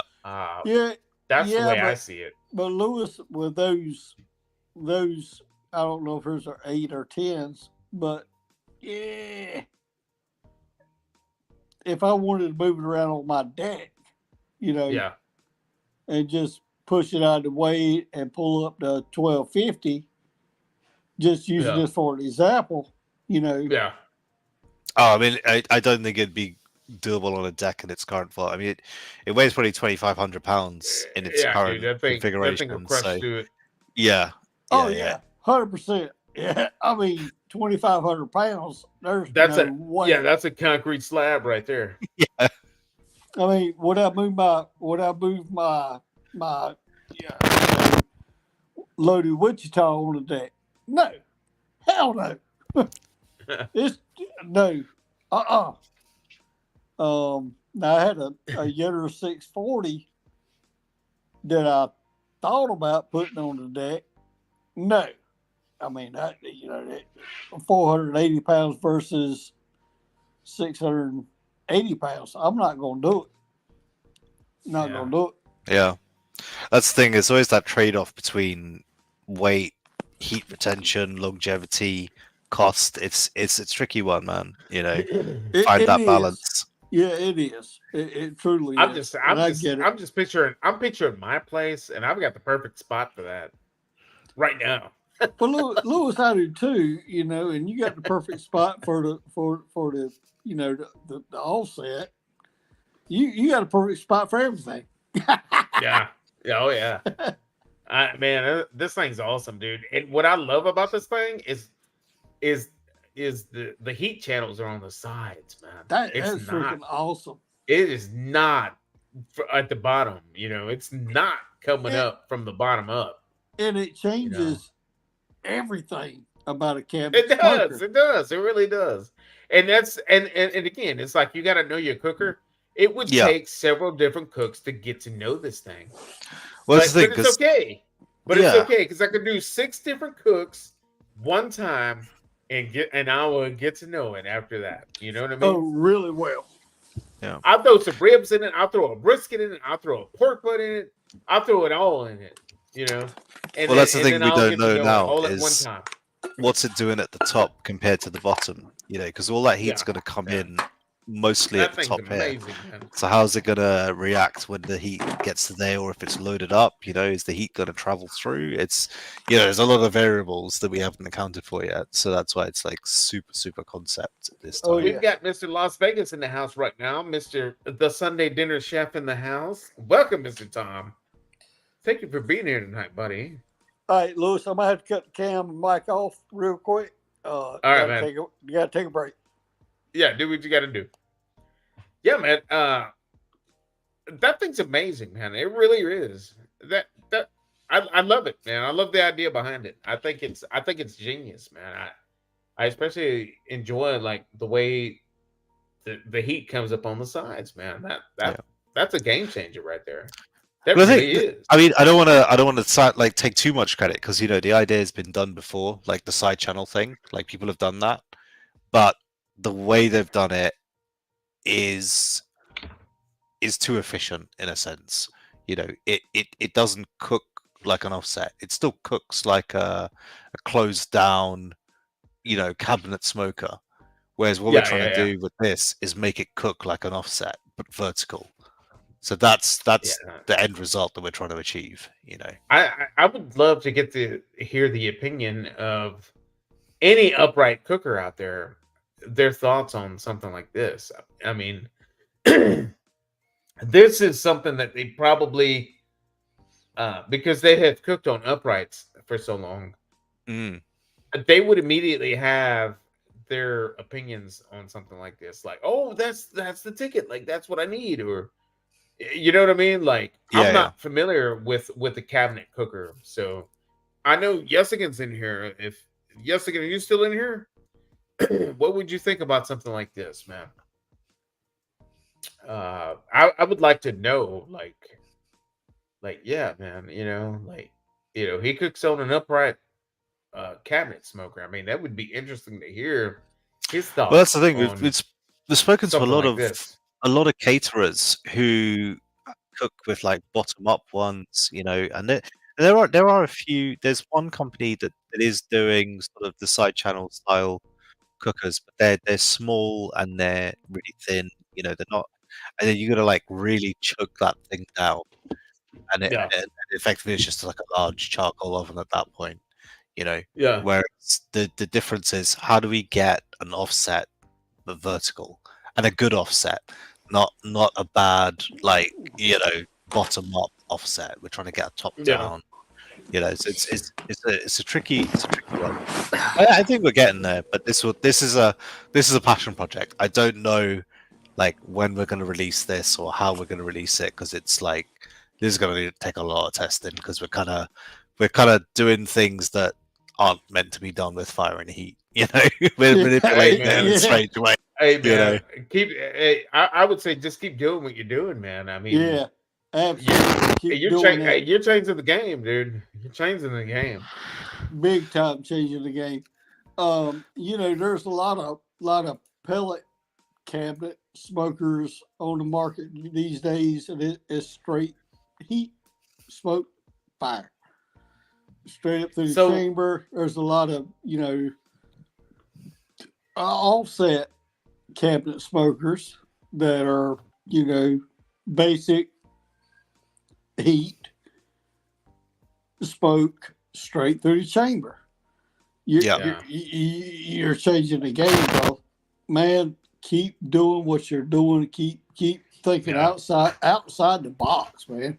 Oh yeah, that is freaking I mean, awesome. and this is coming from somebody who cooks on upright cabinets currently, where the heat comes directly from the bottom, and you get your proteins right above your heat. Yeah. He's saying that having the heat not coming from the bottom is a game changer. The Sunday dinner chef is saying that looks like a beast. I would fire that thing up. Looks old school. Jessica, elaborate on that. Like, why is that a game changer? Would that be like? How do you see that working more compared to what you're currently cooking on? I see it being fantastic. I mean, I picture the heat coming up and down and then out. Yeah, exactly. Dude, that's the one. Yeah, it's like an offset. That's honestly an offset flipped up. You know what I mean? Like, you know what I'm saying? Well, Lewis, it's basically an offset with a. It is. It's an upright offset, kind of like. Yeah, it's hard to explain. It's an indirect offset in a cabinet. Yeah. Vertical. Yeah, but yeah, in a cabinet. A vertical offset. That's interesting, and it's all in square, in rectangle. Yeah, right. So you got huge cooking capacity, but not much footprint. That's kind of the idea. Oh my God! So Jessica's saying the bottom rack's always hotter and tends to overcook anything on that rack. So that's on a classic upright. So this one would be heat. Yeah, so you might get more heat at the top, but with traditional reverse flow cabinets, the heat is moving. Everything's moving so slowly that it's almost like stagnant to an extent. Yeah. Whereas what we're going to do is we're going to make it so fast moving. It's like a super convective, like 500,000 gallon offset where that air is just ripping through that whole thing super quick.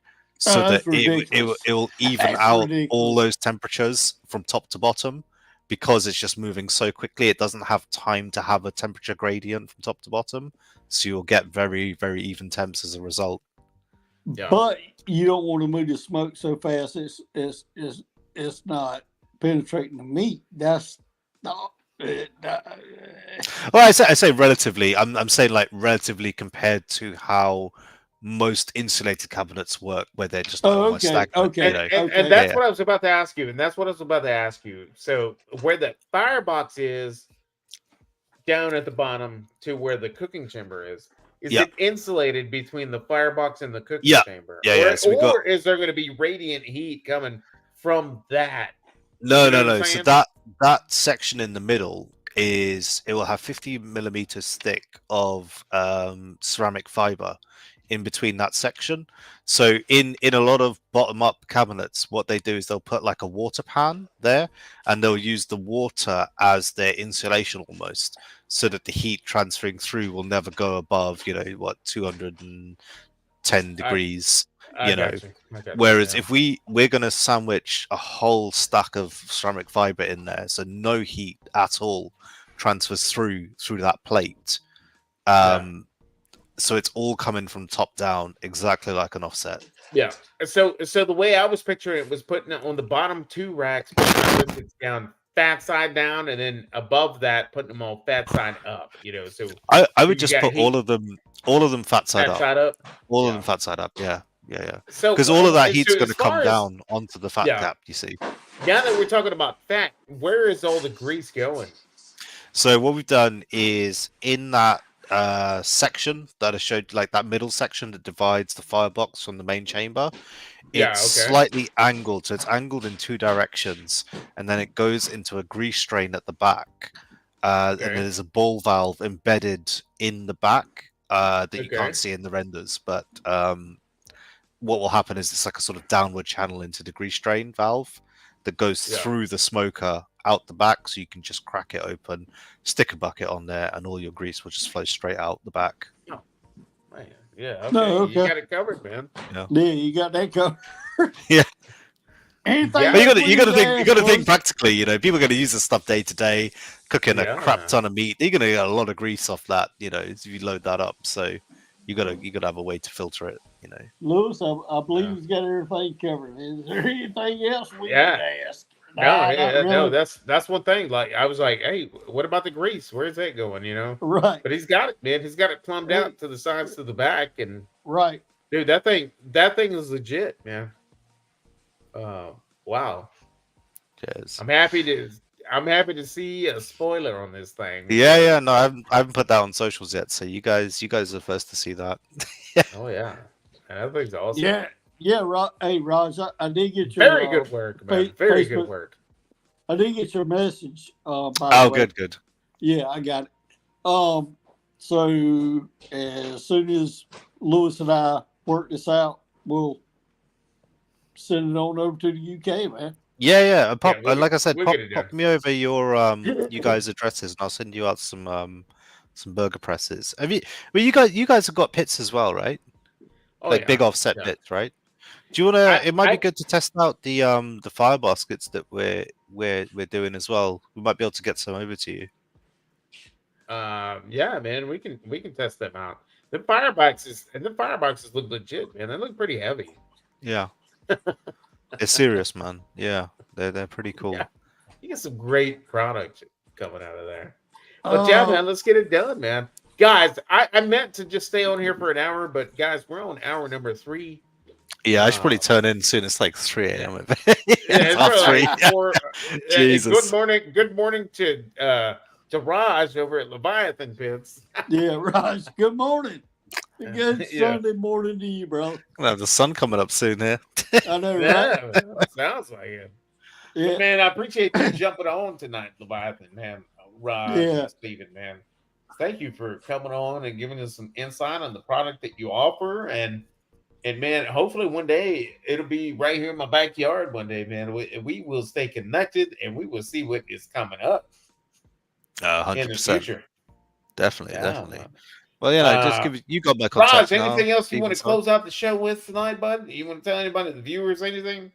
No. I mean, I don't want to show anything. You know, people can come check us out if they want to, and it's been great just chatting and speaking to you guys directly. Because obviously I've been in the previous lives, but just in the chats, it's nice to chat one to one. It's always yeah. cool, man. You're always Awesome, welcome. You're man. always welcome to jump on the chat.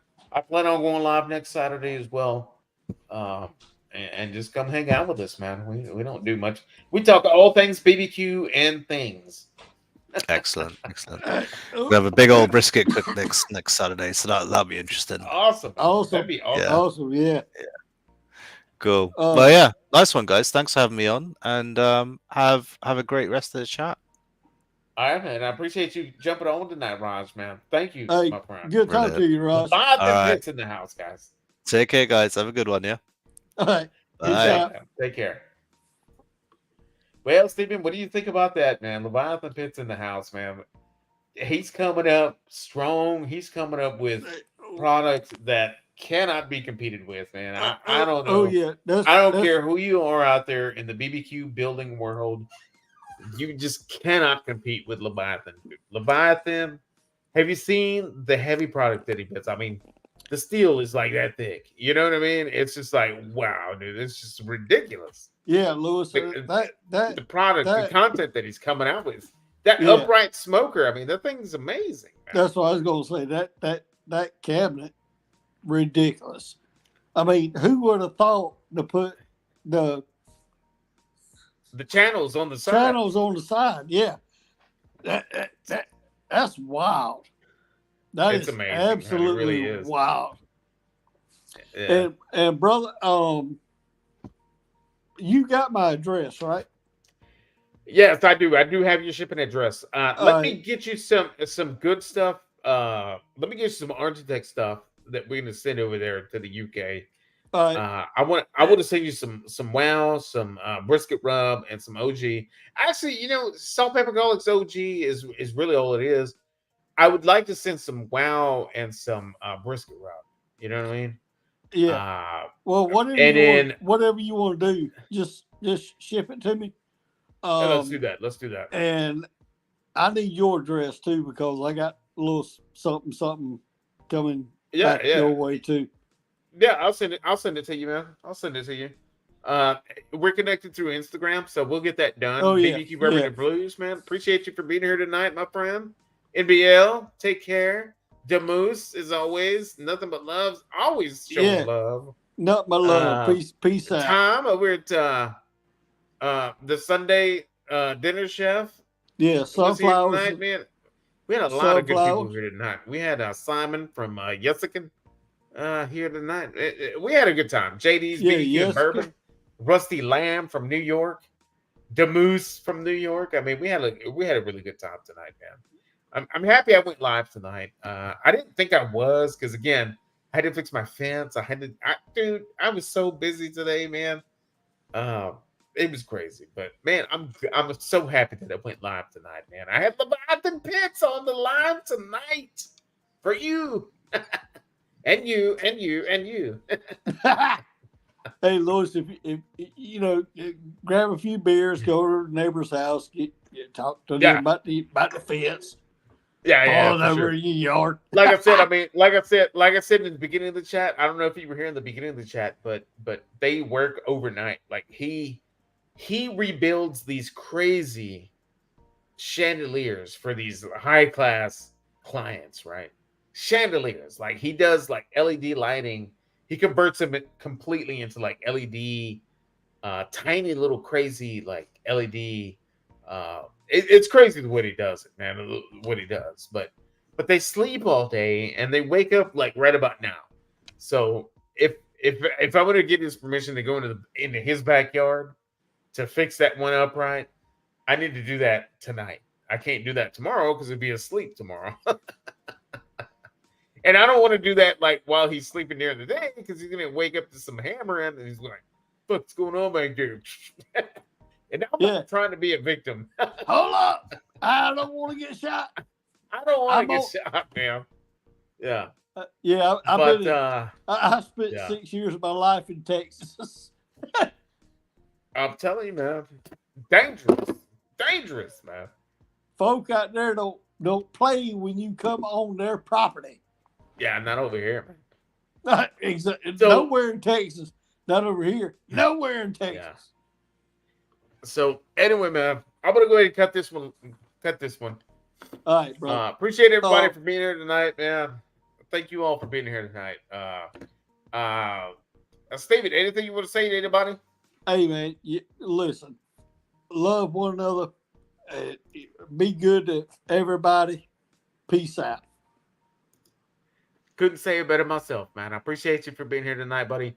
Let's hook up on Instagram. Let's get these rubs over there to the UK. Yeah, let's do it, man. I'm excited about that. So let's get that done. And I'm gonna go ahead and end it too, man. So peace out, man. Thank you, Stephen, for being here tonight, buddy. Hey, peace, bro. Guys, I appreciate everybody for being here tonight. I'm gonna go ahead and just end it with, like I normally do, the entrance. So with that being said, guys, 5, 4, 3, 2, 1. We'll catch you on the next one. Thank you all for being here tonight, and we will catch you on the next one. Peace out.